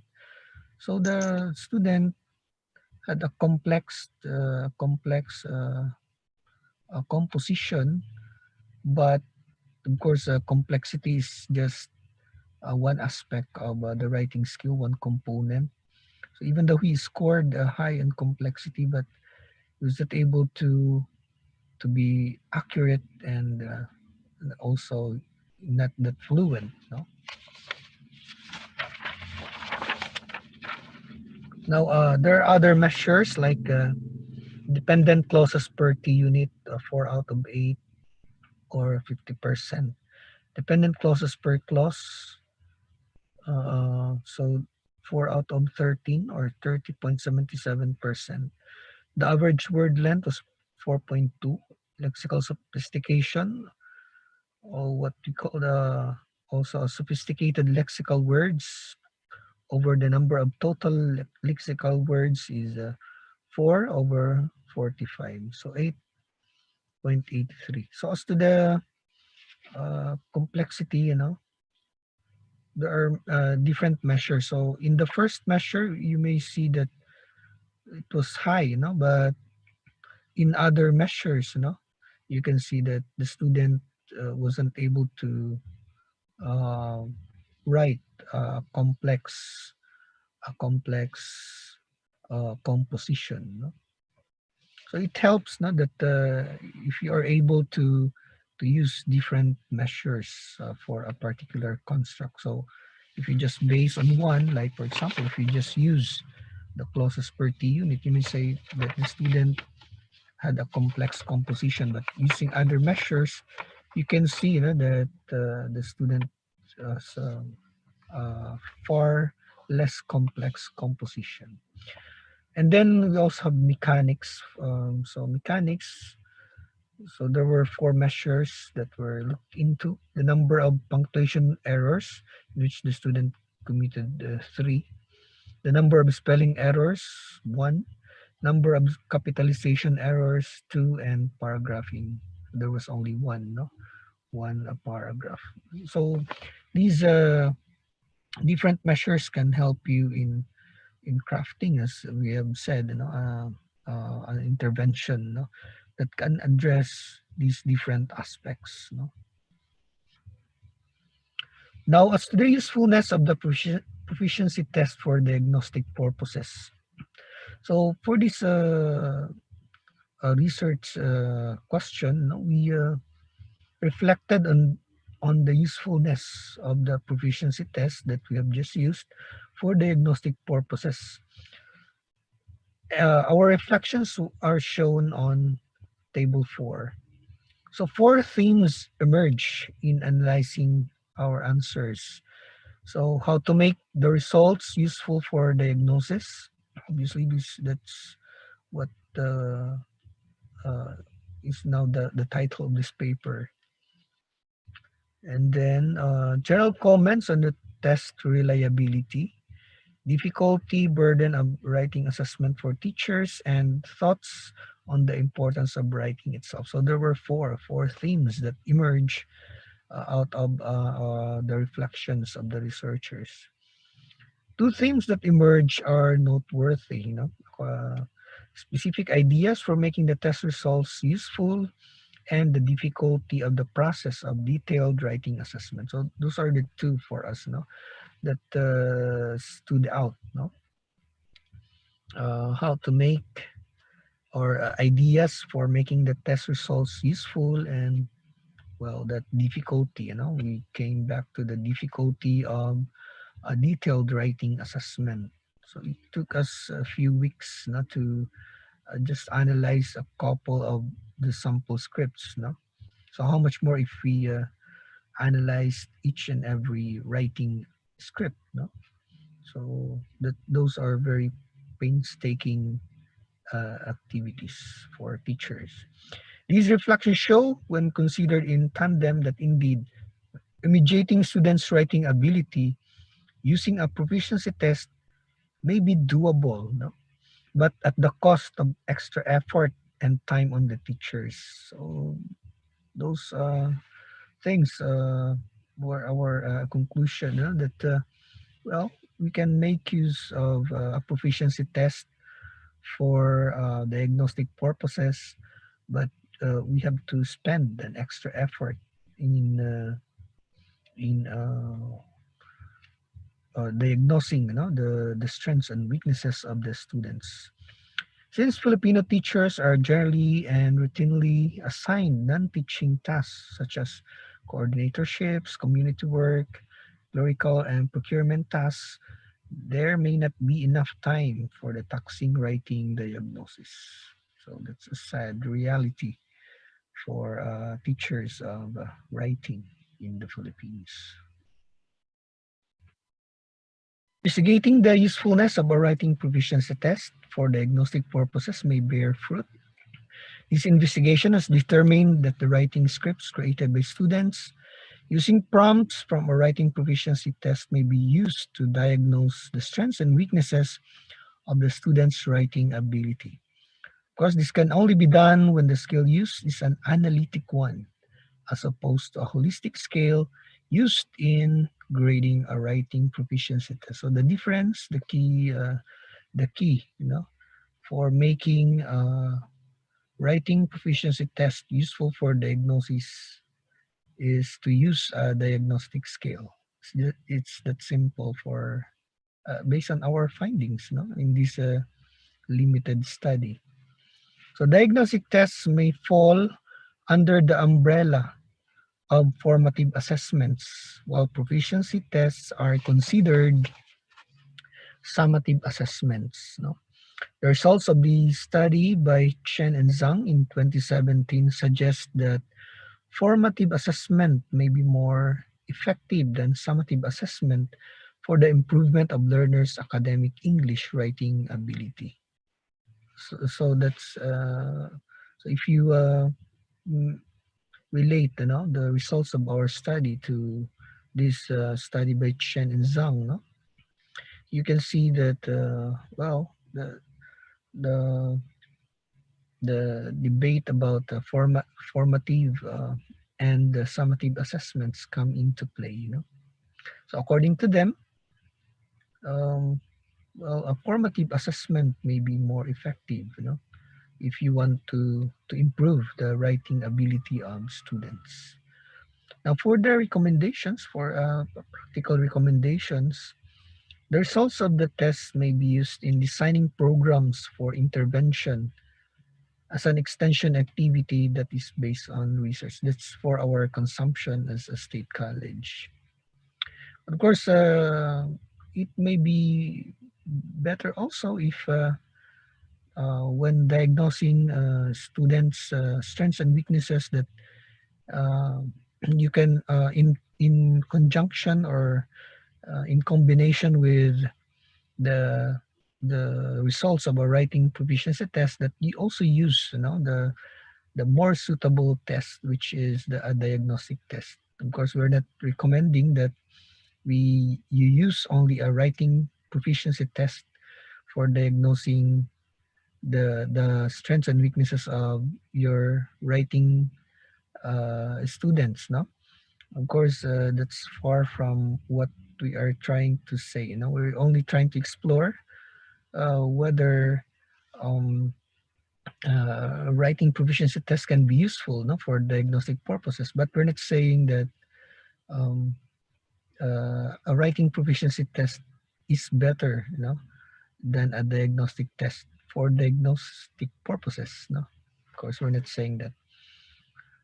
Also, of course, when you design um, interventions, you can uh, make use of various strategies that have been found by scholars to be effective, such as avoiding writing anxiety, wiki writing, flip learning, no, among other strategies. No? Of course, that is another research. If you want to conduct an intervention program, and then that's another study to be conducted. No, of course. So thank you very much for listening. Thank you very much to Dr. Bernard, Dr. Jonah, and Dr. Froylin. Okay, we still have a short time to have question and answer session. So let me see here. There is a chat box here. Okay, so there is a question, Dr. Bernard, from Dr. Powell here. They say you can't use unless you read. With this result, do you think writing skills should also be coupled with reading skills? What do you think? Thank you very much, Dr. Paul Simaro, and our host, Miss Angela. Thank you for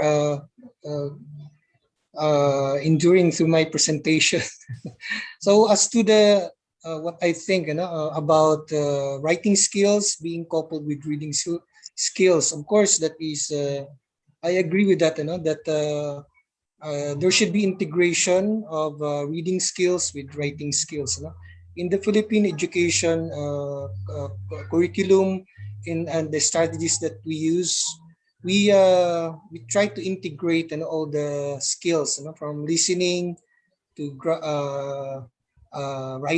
listening, speaking, reading, and writing, and then we have viewing also. We integrate all those things. That's from the recommendations of our higher officials in the Department of Education. So yes, sir, we should integrate reading skills with writing skills, especially that when you write, of course, you make use of a vocabulary, vocabulary. So if a student has less vocabulary, then he or she will not be able to write a competent composition. So we need vocabulary. In fact, when we give lessons on writing, of course, there are lessons on vocabulary also. Okay. Thank you very much. So I think we can only open one questions. So thank you so much, Dr. Bernard, to answer the question from Dr. Paul. Thank you for the questions. Thank you very much. Yeah, if you have another questions, ladies and gentlemen, you can write down your questions in the chat box, yeah? And please, Dr. Bernard, be happy to answer the question in the chat box later on if you have some questions, some following questions. Okay, thank you. Now, please give big applause to Dr. Bernard, Dr. John, and Dr. Froylin for the nice presentation. Thank you. Well, ladies and gentlemen, now we would like to welcome our next presenter. We have here Dr. Roni, Dr. Lee, and Dr. Dadang with title Radio, an Alternative to Learn from Home. Okay, so this is very unique. Yeah, radio, go back to radio. Let's see what they find during or through their research. Okay, now to Dr. Roni, the time is yours.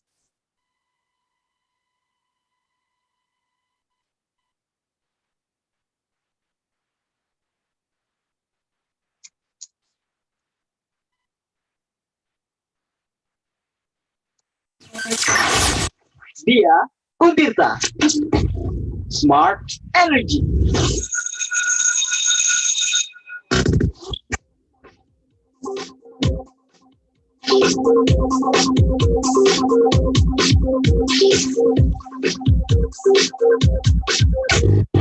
Guru on radio. 106 dia Untirta Smart Energy. Assalamualaikum warahmatullahi wabarakatuh. Ya, waalaikumsalam warahmatullahi wabarakatuh. Apa kabar Smartizen siang ini? Mudah-mudahan dalam keadaan sehat walafiat ya. Mudah-mudahan ya Karoni ya, walaupun ini masih pandemi, mudah-mudahan kita semua sehat walafiat. Dan yang sakit mudah-mudahan cepat sembuh. Ya, cepat disembuhkan oleh Allah. Dan setiap hari diguyur hujan ya. Iya. Dan hari ini juga kayaknya masih gerimis-gerimis gitu. Gerimis-gerimis gimana gitu. Dan tetap jaga kesehatan ya. Betul. Dan tetap di rumah aja. Iya, dan pastinya sekarang kita di program Guru on Radio untuk jenjang sekolah menengah atas dan sederajat. Ya, dan hari ini mungkin mereka teman-teman SMA sedang melakukan PAS ya, penilaian akhir semester. Iya, mungkin kalau yang jadwalnya pagi sudah selesai nih Kang Sudah Roni. selesai dan mungkin bisa menyimak kita di 106 live streaming atau di frekuensi 106 FM. Betul sekali tadi Ana.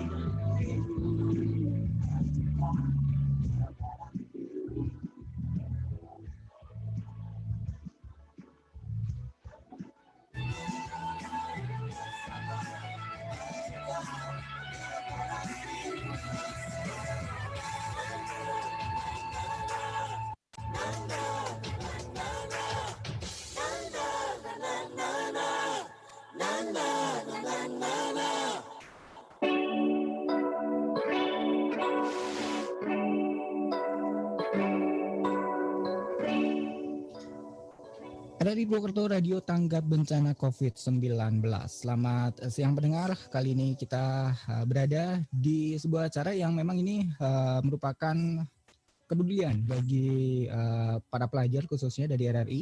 Kita mengadakan sebuah acara bertemakan belajar di RRI. Assalamualaikum warahmatullahi wabarakatuh. I'm Soron Yudi Sabta Priyana from Pajajaran University Indonesia. Together with another researcher is Miss Sita Kalina and Mr. Dadang Rapat Hidayat. We want to present our research. The title is Radio and Alternative to Learn from Home. This research is based on our concern about the effectivities of learning carried out during pandemic. This is based on choosing the use of learning media during the COVID-19 pandemic, especially in Indonesia. During the COVID-19 pandemic, the teaching and learning process changed from face-to-face learning to online learning. From studying at school to studying at home. In Indonesia, the learning applies during the pandemic period or pandemic era become two systems, online system and offline system. Two systems depending on the school, teacher and student. Offline system is applied to school, teacher and student who are not already with online facility, difficult in internet network, communication provider network, and also device for the internet networking. The learning through assessment or by learning through limit group at home.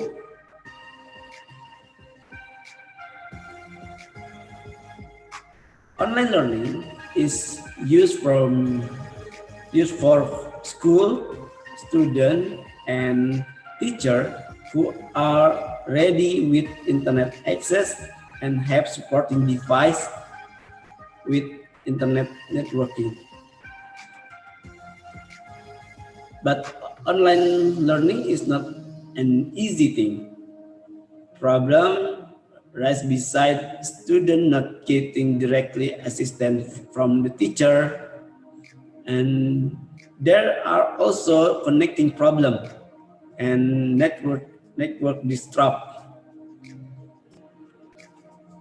With the two problems that exist in the offline and online learning, this research sees the need for the alternative media to complement and fill the shortcoming of the two learning systems.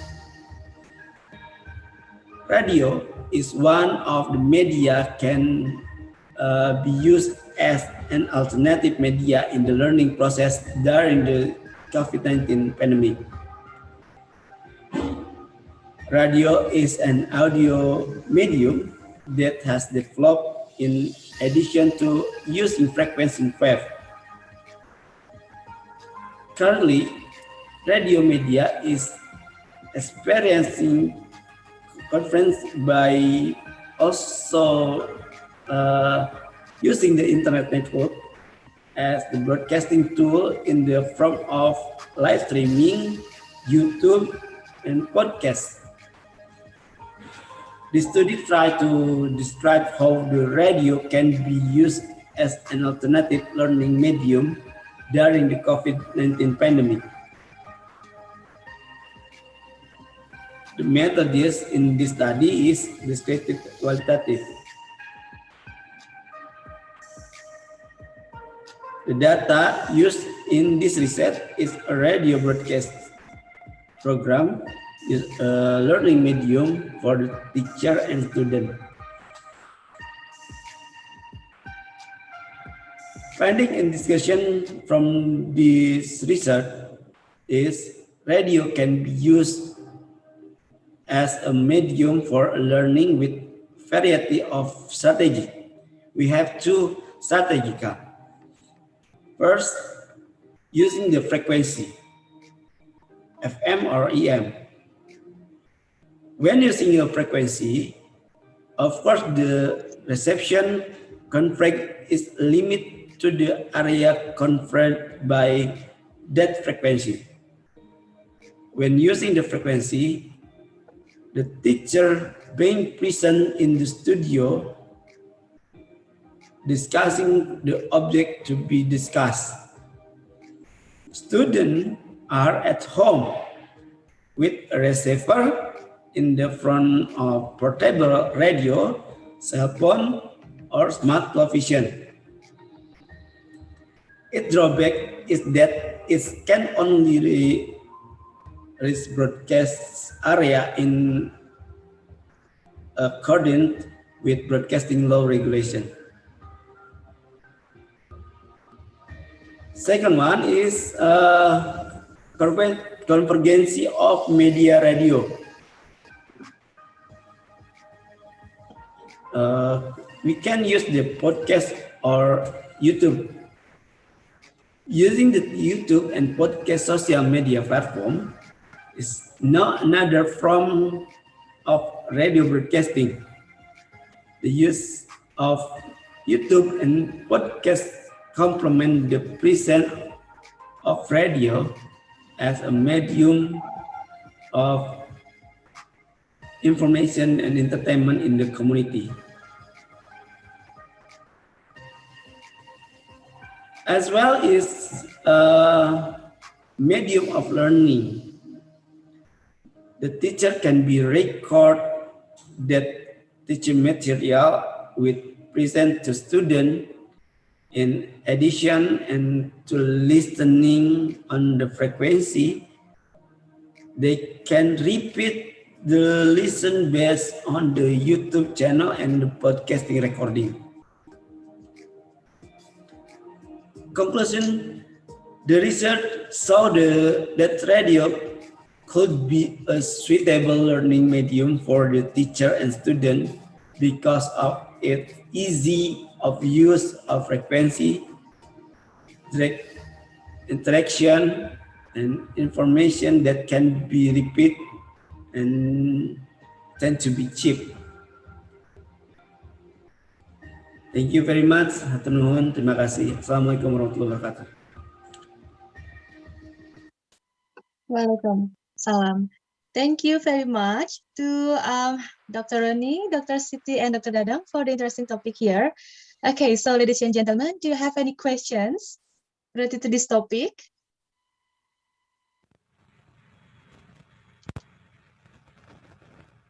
Okay, so this is the question. Did you use AM or FM frequency? Okay, so thank you so much, Dr. Paul, for the questions. To Dr. Roni. Okay, thank you very much for listening my presentation, and thank you for all of, especially Miss Angela. Thank you for Mr. Paul's Silmaro, and I use FM frequency. Yeah. In Indonesia, is more of being use FM frequency in the radio. Maybe in my research, I just see the program is special for the learning,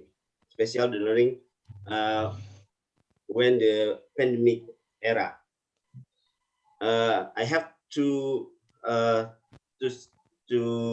station radio, RRI, yeah, we have RRI and the special program Ibu Pertiwi Memanggil, and mostly they have a special program in Jakarta, Surabaya, Purwokerto, Banten with the RRI Pro 2 atau Pro 2.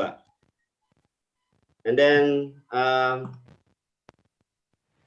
another object is a special program with my present on the program is Dia Untirta, and in Dia Untirta we have a special program for guru on radio, namely guru on radio. Guru come to studio and then have teacher in the studio, yeah, like that maybe. Thank you so much. Thank you so much for the question and also for the answer. Okay, so in Philippines, yeah, AM frequency is more rich than FM. Oh. In Indonesia, FM more, right? Yeah, of course. Yes, exactly. Very good. Okay, sir. So, do you have any other questions for all of the participants here and also for the presenters? Well, I would like to remind you also, don't forget to upload your PowerPoint for the presenters and fill the attendance list. We still have time with Dr. Roni. If you have question, you can also ask direct questions. Okay, so maybe a question from me. I'm a little bit curious. So the radio, what the subjects you used to teach with the radio? Is it for the whole subjects or for the special subjects? In my radio, maybe in Dia Untirta, we have 3 level in high school, elementary school, and we have 2 English subject, and then we have math subject, bahasa Indonesia, and another assessment. Okay, very good. So actually many programs, yeah, many programs or many subjects, yes, and free for students to access. Yes, of course. Very good. Okay, thank you. So because many people now thinking about studying by using internet and many other things, and maybe they're thinking about the use of the radio, and this is a very interesting. It's for the teachers, right? Yeah. Okay.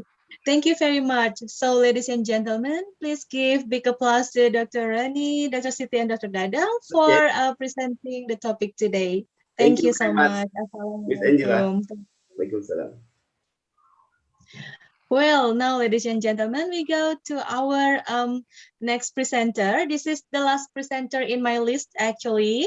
So please, participants, be active to ask many questions you want, because this is actually also the last session for our parallel session in our international conference. So let's make it more interesting today. Now we would like to welcome Dr. Adam Forrester and Dr. Justin Chan with the topic VR, possibilities for use in interterritorial language centers. Very good. Okay, so now I would like to welcome Dr. Adam and Dr. Justin for presenting your topic. The time is yours.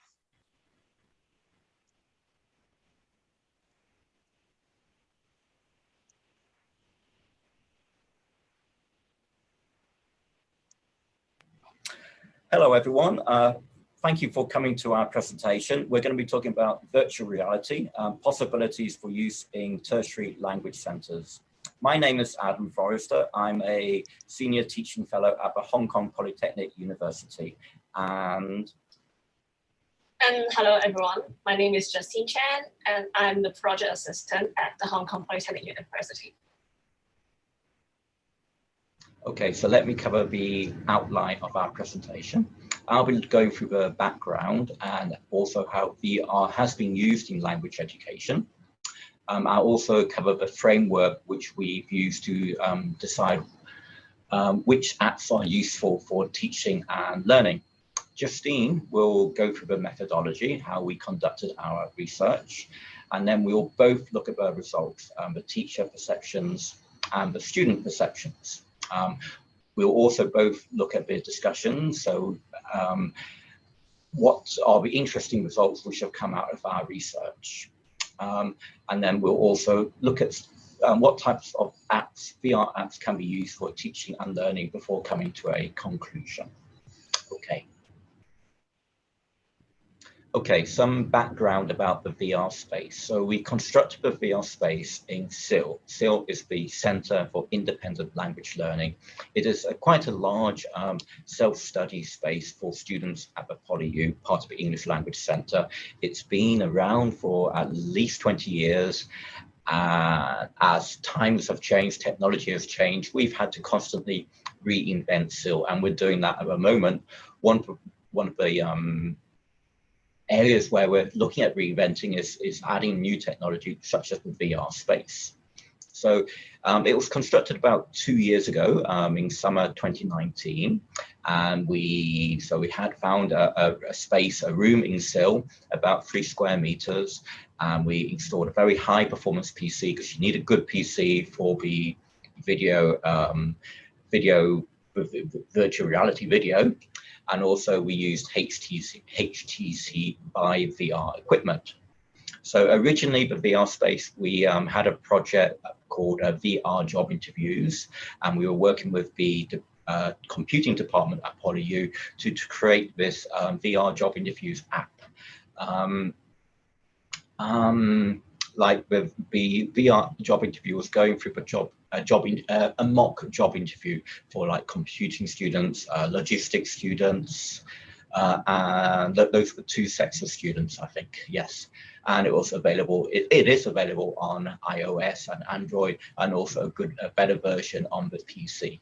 But that basically paid for the room, paid for the equipment, and paid for those 2 apps, that project.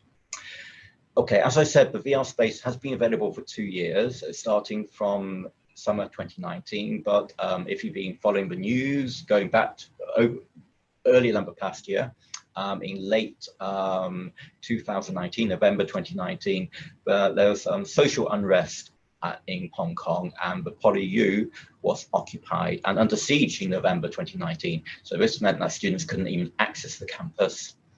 And also we couldn't actually get back on campus until early 2020. And then of course, COVID came. So we've been teaching online for over a year now, and we're going to be continuing to teach online until summer, certainly of 2021. And that meant the number of students actually coming onto campus has been much reduced. And also maybe they're a little bit concerned about wearing a headset which has been in close contact with others. So we have measures such as having alcohol pads and removable plastic masks which you can put onto the headset each time you use. Okay, this slide shows you how what the VR space came from. So originally it was a small room which was used as a teacher resource room. So we had lots of teaching resource books, student books, dictionary, files of student records in this room. As times change, we stopped using books. Everything's available online. Students access dictionaries online. Teachers store materials online. So there's less and less need for this space anymore, and so we are constantly thinking, how can we better use the space that we do have? Otherwise, the university will take it back. One idea was to use it as a VR space, so we gave away all the books where possible, and we repainted the room in nice colors, blue and green. And in the top right, we have a photo of a student. Usually it's one student alone using the space by themselves. This is for a publicity shot, so we wanted two students looking at using the room. And in this photo, the student is using the Homeless app. Okay, in this slide, I'm showing a student who's exploring one of the VR apps. She's using one of the museum apps. So a lot of museums, they have a virtual reality app, so you can go to a museum virtually and explore it from every location inside the museum. This has great possibilities for education, I think, and probably one of the areas that we would like to explore. Okay, on this slide, I'm going to talk about a little bit how VR has been used in language education. This is not an exhaustive list. VR has been used in many countries around the world with varying degrees of success. These are just some examples. So certainly in Taiwan, VR has been used a lot. We've got the first one in primary schools. So again, not really adaptable for what we're doing here in the tertiary level, but still it was found that using VR technology in the classroom did lead to students' motivation increasing for English learning. Might be linked to like just using technology as something new. It increases the interest level. So that's one example. Also in Taiwan, using a 3D English VR learning in the classroom helped students to increase their phonological, morphological, grammar, and syntax knowledge. So you've got these areas which a lot of teachers don't actually like to teach, so using this type of a technology can help students in those areas. And also, it seemed that the VR helped to develop their level of thinking, their higher level, more complex thinking. We're also interested in teacher perception, so there's another study here, and using VR is a way of perhaps improving students' listening ability in a foreign language. Again, perhaps if it's something of interest for students, they're going to the foreign museum, they can hear a talk about an artwork which they're interested in. That's something that they're more likely to listen to, and that would have the effect of improving their listening. Okay, so that's a small snapshot of how VR has been used in language education. You can find more about this in our reference list on the final slide. Okay, we borrowed a framework to determine how useful apps are for teaching and learning. And this framework, the VR application analysis framework, was developed by Ledge and colleagues in 2020. And so there are 4 lenses which are used. They are immersive capacity, cognitive load, purpose, and communicative capability. Immersive capacity, it refers to the sense of presence in a VR application. So for example, you can be transported to a foreign museum. Cognitive load is like how much effort you have to put into using it. So it could be physical effort or mental effort. Purpose is the intended use of the application. So it could be entertainment, it could be educational, it could be training, but the original purpose might be different to how it's actually used. So it's initially used for entertainment, but then we can use it for education. And then communicative capability is the extent that the application allows for communication skills. In order to know how teachers and students think about using VR technology in language teaching and learning, we have conducted individual interviews with 11 ELC teachers and 6 students who have used the VR space. Semi-structured questions were asked, such as, do you think VR can benefit students' language and communication skills? Why or why not? And do you think the apps in the VR space were relevant to your needs? Which apps are more or less relevant, etc. These semi-structured questions allow interviewees to express their idea more freely. And when interviewing with students, Cantonese was used, so students felt more comfortable to share the experience. All interviews were conducted on Zoom. Let me share with you some perceptions from teachers. Our teacher interviewees had included both males and females with a local and overseas background, and they were from various levels, from language instructors to subject coordinators. While all teachers in the language center use technology in their teaching to some degree, the interviewees had a range of views about use of technology in the teaching, such as some of them treat technology as invisible and integrated seamlessly into their classes, while others see it as a more fun add-on to gain the interest of students by using quizzes such as Kahoot. More than half of them believed that VR technology can be used as both a self-learning tool and a tool to be integrated into classroom. However, because of the limited headset available at the moment, the VR experience could only be designed as an after-class or a follow-up activity where students would be required to complete a certain task by using a particular VR app and bring their written or spoken reflections in the next lesson, or as an assistive tool with the other consultation services provided by the language center, such as writing assistance program and speaking assistance program, where students are required to bring in their own writing or recorded speaking clips for teachers' feedback and advice. In terms of the necessary language and communication skills for academic achievement, some interviewees indicated that instead of a particular skill, confidence for speaking and interacting in English should be addressed. Many Hong Kong Poly students are proficient in the discipline-specific English terminology, but they lack the expressions or vocabulary to communicate in everyday English, which thus led to the low motivation to speak in English with their friends and during informal situations.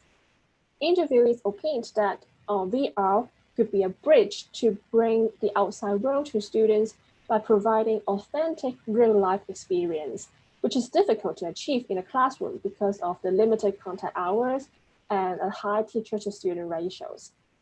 Interviewees believed that the VR technology is likely beneficial, especially in boosting confidence and motivation to learn and use language. Apps with more interactive elements such as the ELC job interview app could be particularly useful because students can have more chances to practice speaking skills and rehearse for some real-life situations. Overall, interviewees were positive about this innovative technology. Although doubts are raised and some issues are yet to be solved, they still saw the possibilities in this tool for language learning and look forward to a favorable outcome brought to the students.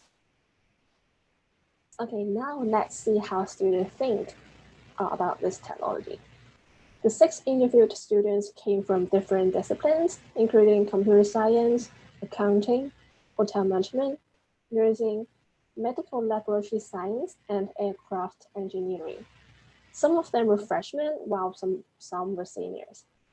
In terms of the benefits brought by the VR space, all of them expressed that the technology could help them understand complex contexts, such as aircraft engineering, and allowed them to learn the situations of different social issues established in the app, such as homelessness.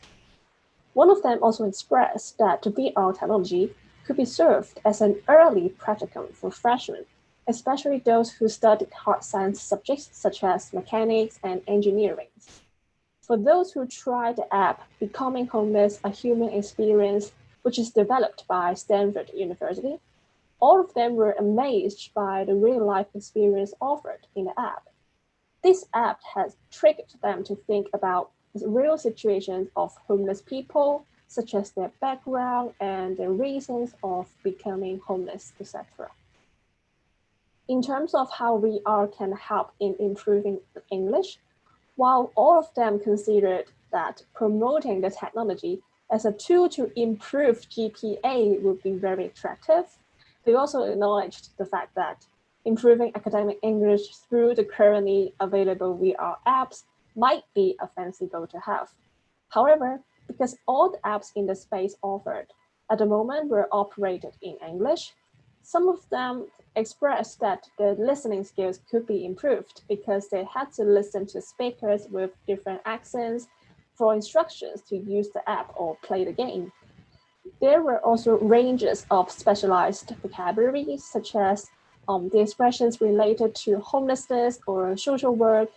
So the interviewees also found that the vocabulary bank would be enhanced by using different VR apps. In general, the students were happy with their experiences in using the VR space, and they all agreed to recommend this space to their peers.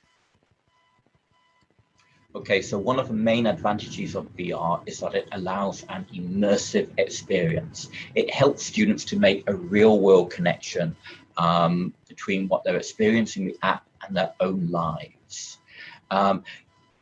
As I think Justine just said, we have the Homeless app on our VR computer, so it enables students to experience what it's really like to be homeless. So this has applications for our own university because we have quite a large social work program, and these students, okay, they might not have the best background, but they don't have any idea what it is to experience a homeless environment. So the Homeless app would help them to do that.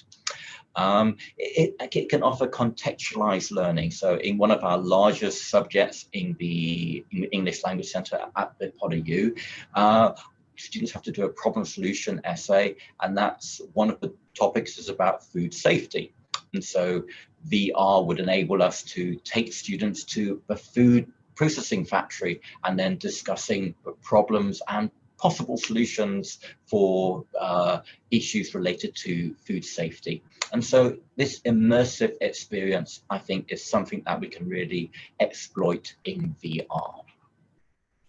Okay, another question that came up was whether VR should be used for self-study or whether it should be integrated into subjects. I think this is also related to the availability of the equipment, the space you have, and the size of your subjects. Certainly, it can be used for a self-study tool to improve students' general English ability. So they find an application they're interested in, whether it's artwork or sports, for example, and then they can practice their English using that VR application.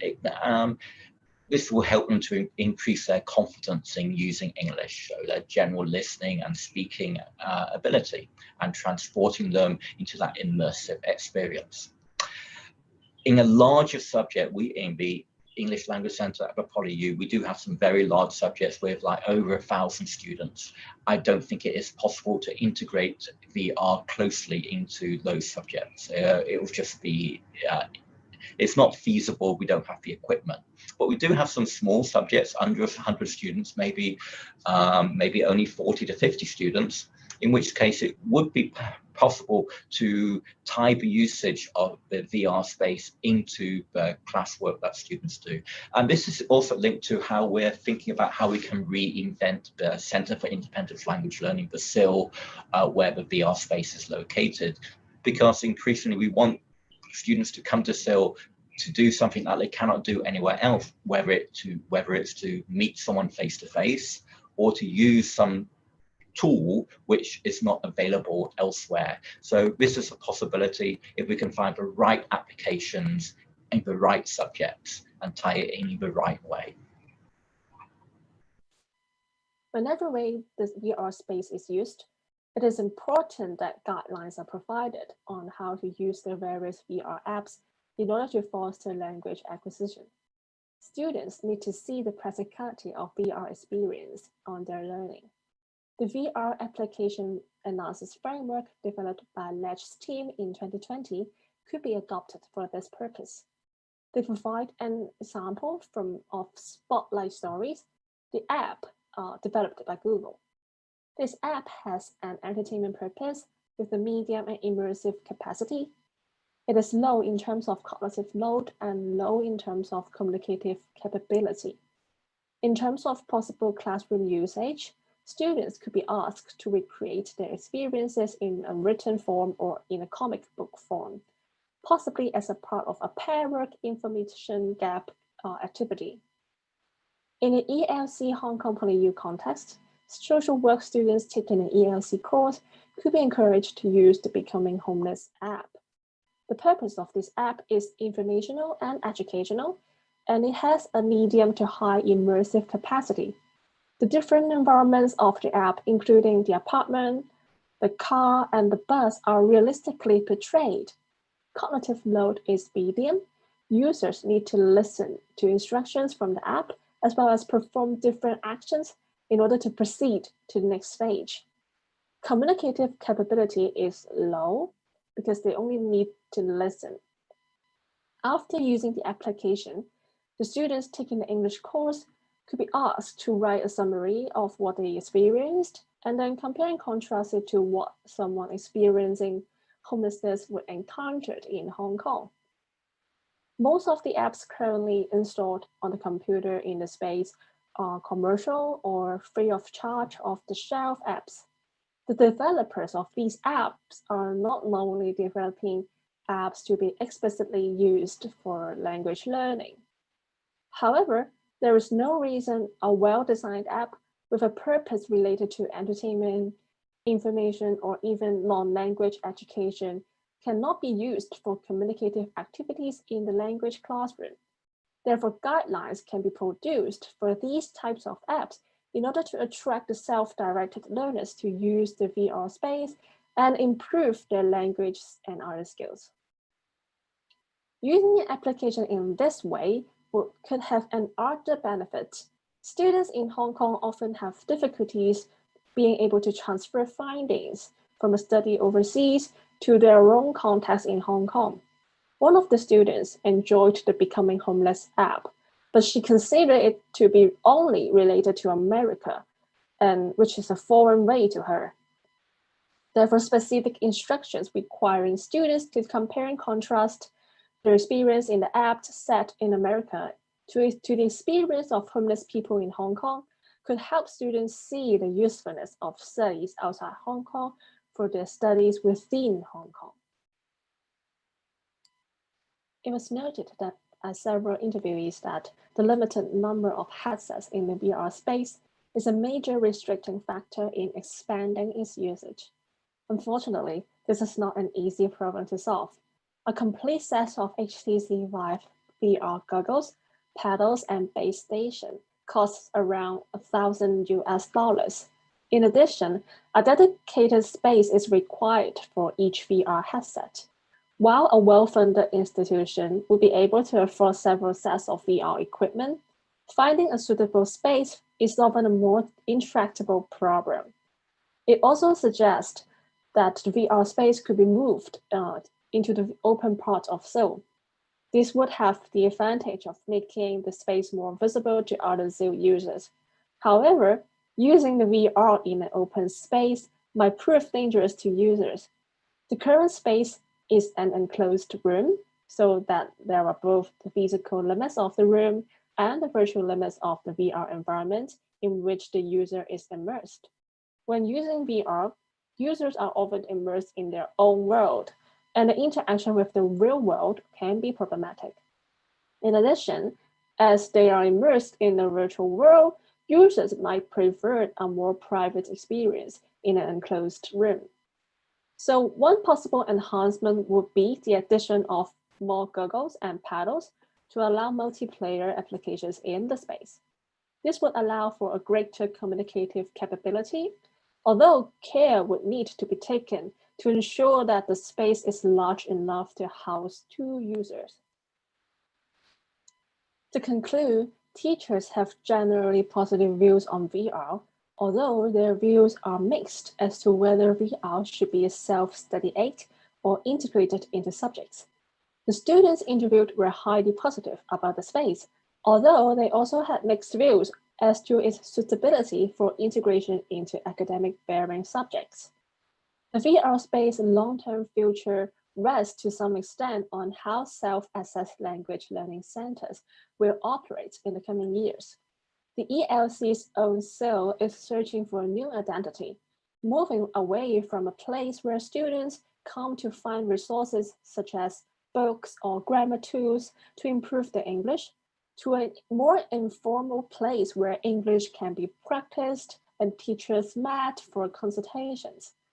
In a world where language learning resources can be found anywhere online, so making the need for a physical place housing these resources redundant, the VR space is in a halfway house.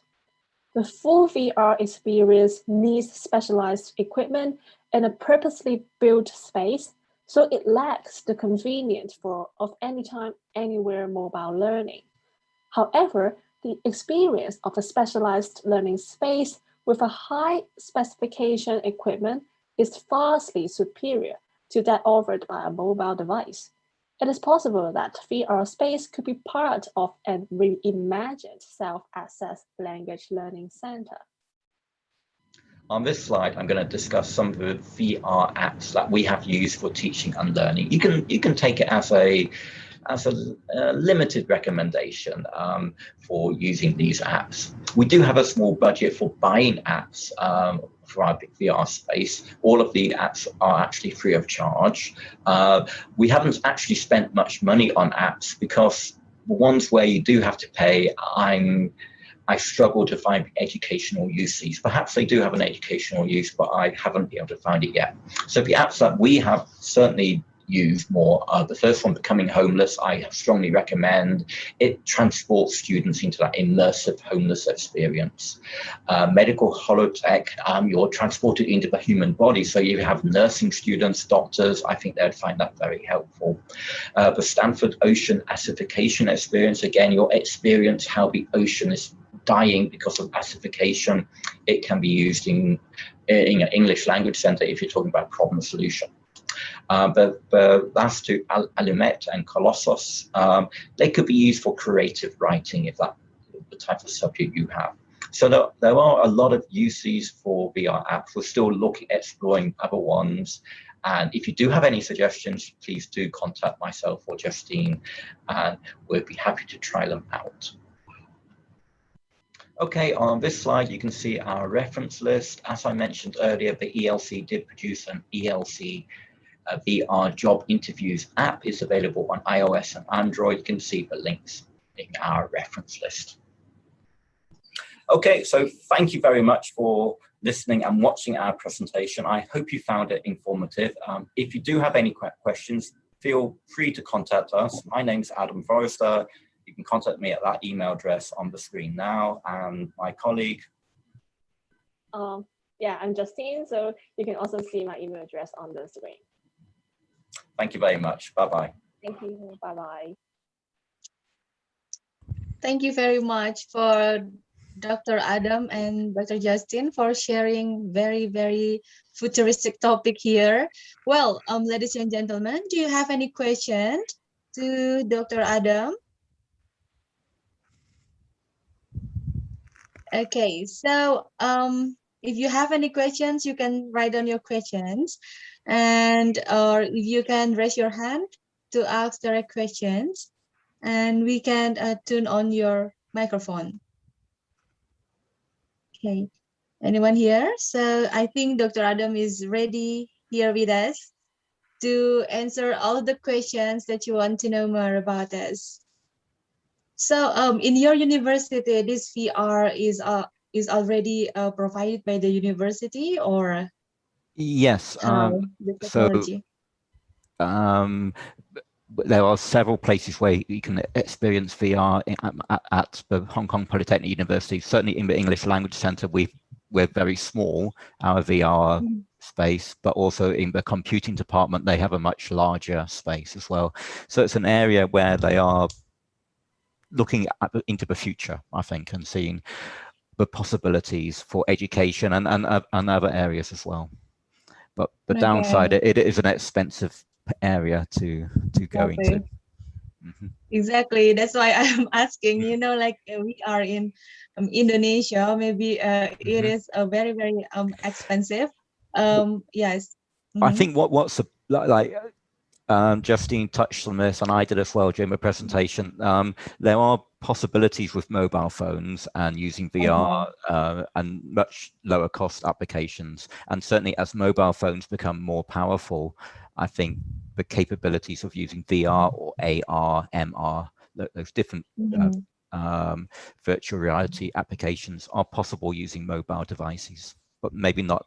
They are now, it's still limited, but maybe 5 years time, who knows? Yeah, exactly. I'm also thinking the same things like what you are thinking, like VR in the next maybe Hong Kong will go first from Indonesia, I think. Well, okay, I think here you have some There's a question in the comment. chat I saw. Yeah, like Okay, yeah. it's like the cost of the HTC Vive device. Justine, correct me if I'm wrong, it's about $1,000 US. Yeah. Yeah, it's about $1,000 US, yes. Yeah, one for the whole set, yeah. Yeah, so like the goggles and handsets and the things like that. Does the financial side of it have something to do with why it's focused? Yes, the question from Paul, you do need to have good funding. So at tertiary level, like it's the funding due to research and also for future development. I think in an individual school level, it would be just too expensive probably for most schools. Although like I think maybe in some like Taiwan, for example, they are looking at using VR in primary and secondary schools. So again, it's possible in school level, but I think more likely at tertiary level, yes. Okay, so hopefully answering the poll questions. Well, even though we use our phone, I think you know, the spec of the phone have to be ready with this kind of VR supporting system, something like that. Oh. So yeah, if the Let's students, hope how for about the the future. students there? Yeah, I mean, like, how about the students there in your university right now? Do they also use their phone, or they use all the facility from the university? Justine, you're a student as well. How many students in Hong Kong have a phone? Okay, I guess all of them. Yes. Yeah, I guess all of them. Yeah. Like you see that it's many students actually have more than one phone, and often they're very high specification telephones. So yeah. The phones they are using are even more advanced than the one I'm using. So yes, yeah. So it's kind of the phone capability is getting there. We're still waiting for the VR technology to get there as well. Yes.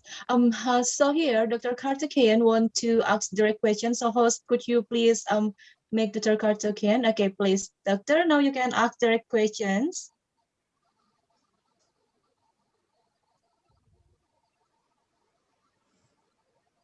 So Dr. Karthikeyan, now you are the co-host also. You can unmute your microphone. Then you can ask the question if you want. You are still muted there.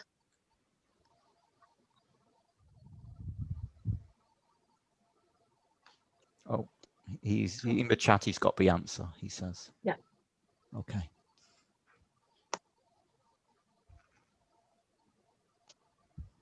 Okay. Yes. Good. Thank you so much. Okay. So, well, anyone here still have another questions to Dr. Adam and Dr. Justin to share the ideas here? Okay, so right now all of the students there actively use VR. Because we're still doing online teaching, so students cannot actually come onto campus, or not many students come onto campus to use the VR space. That's a major issue we're having. Hopefully back in September. In September, we will have students coming back on campus. So yeah, hopefully. Yeah, we hope. Touch wood. Yes, but the fact now we are also praying for India coronavirus, still improving, and then some other countries as well. Yeah. Well, thank you very much for your participation, Dr. Adam and Dr. Justin, for sharing with us here. So, ladies and gentlemen, please give big applause for the futuristic thoughts from this research today. Thank you. Thank you for your very interesting conference. Thank you so much. Yeah, we would like to welcome you also for the next conferences. Yeah, thank you. Thank you. Well, ladies and gentlemen, I would like to really thank you all for all of our togetherness here and participation in our third parallel session. And now, before we end our session, could all of you open all the camera? Since many of us haven't been here from the very first, so we would like to take documentation for the whole participants and also presenters at the end of our session. So yeah, the host will help us to take the picture for all of us. Now, the first screen, smile please. Thank you. Now we go to the next screen. Smile, please.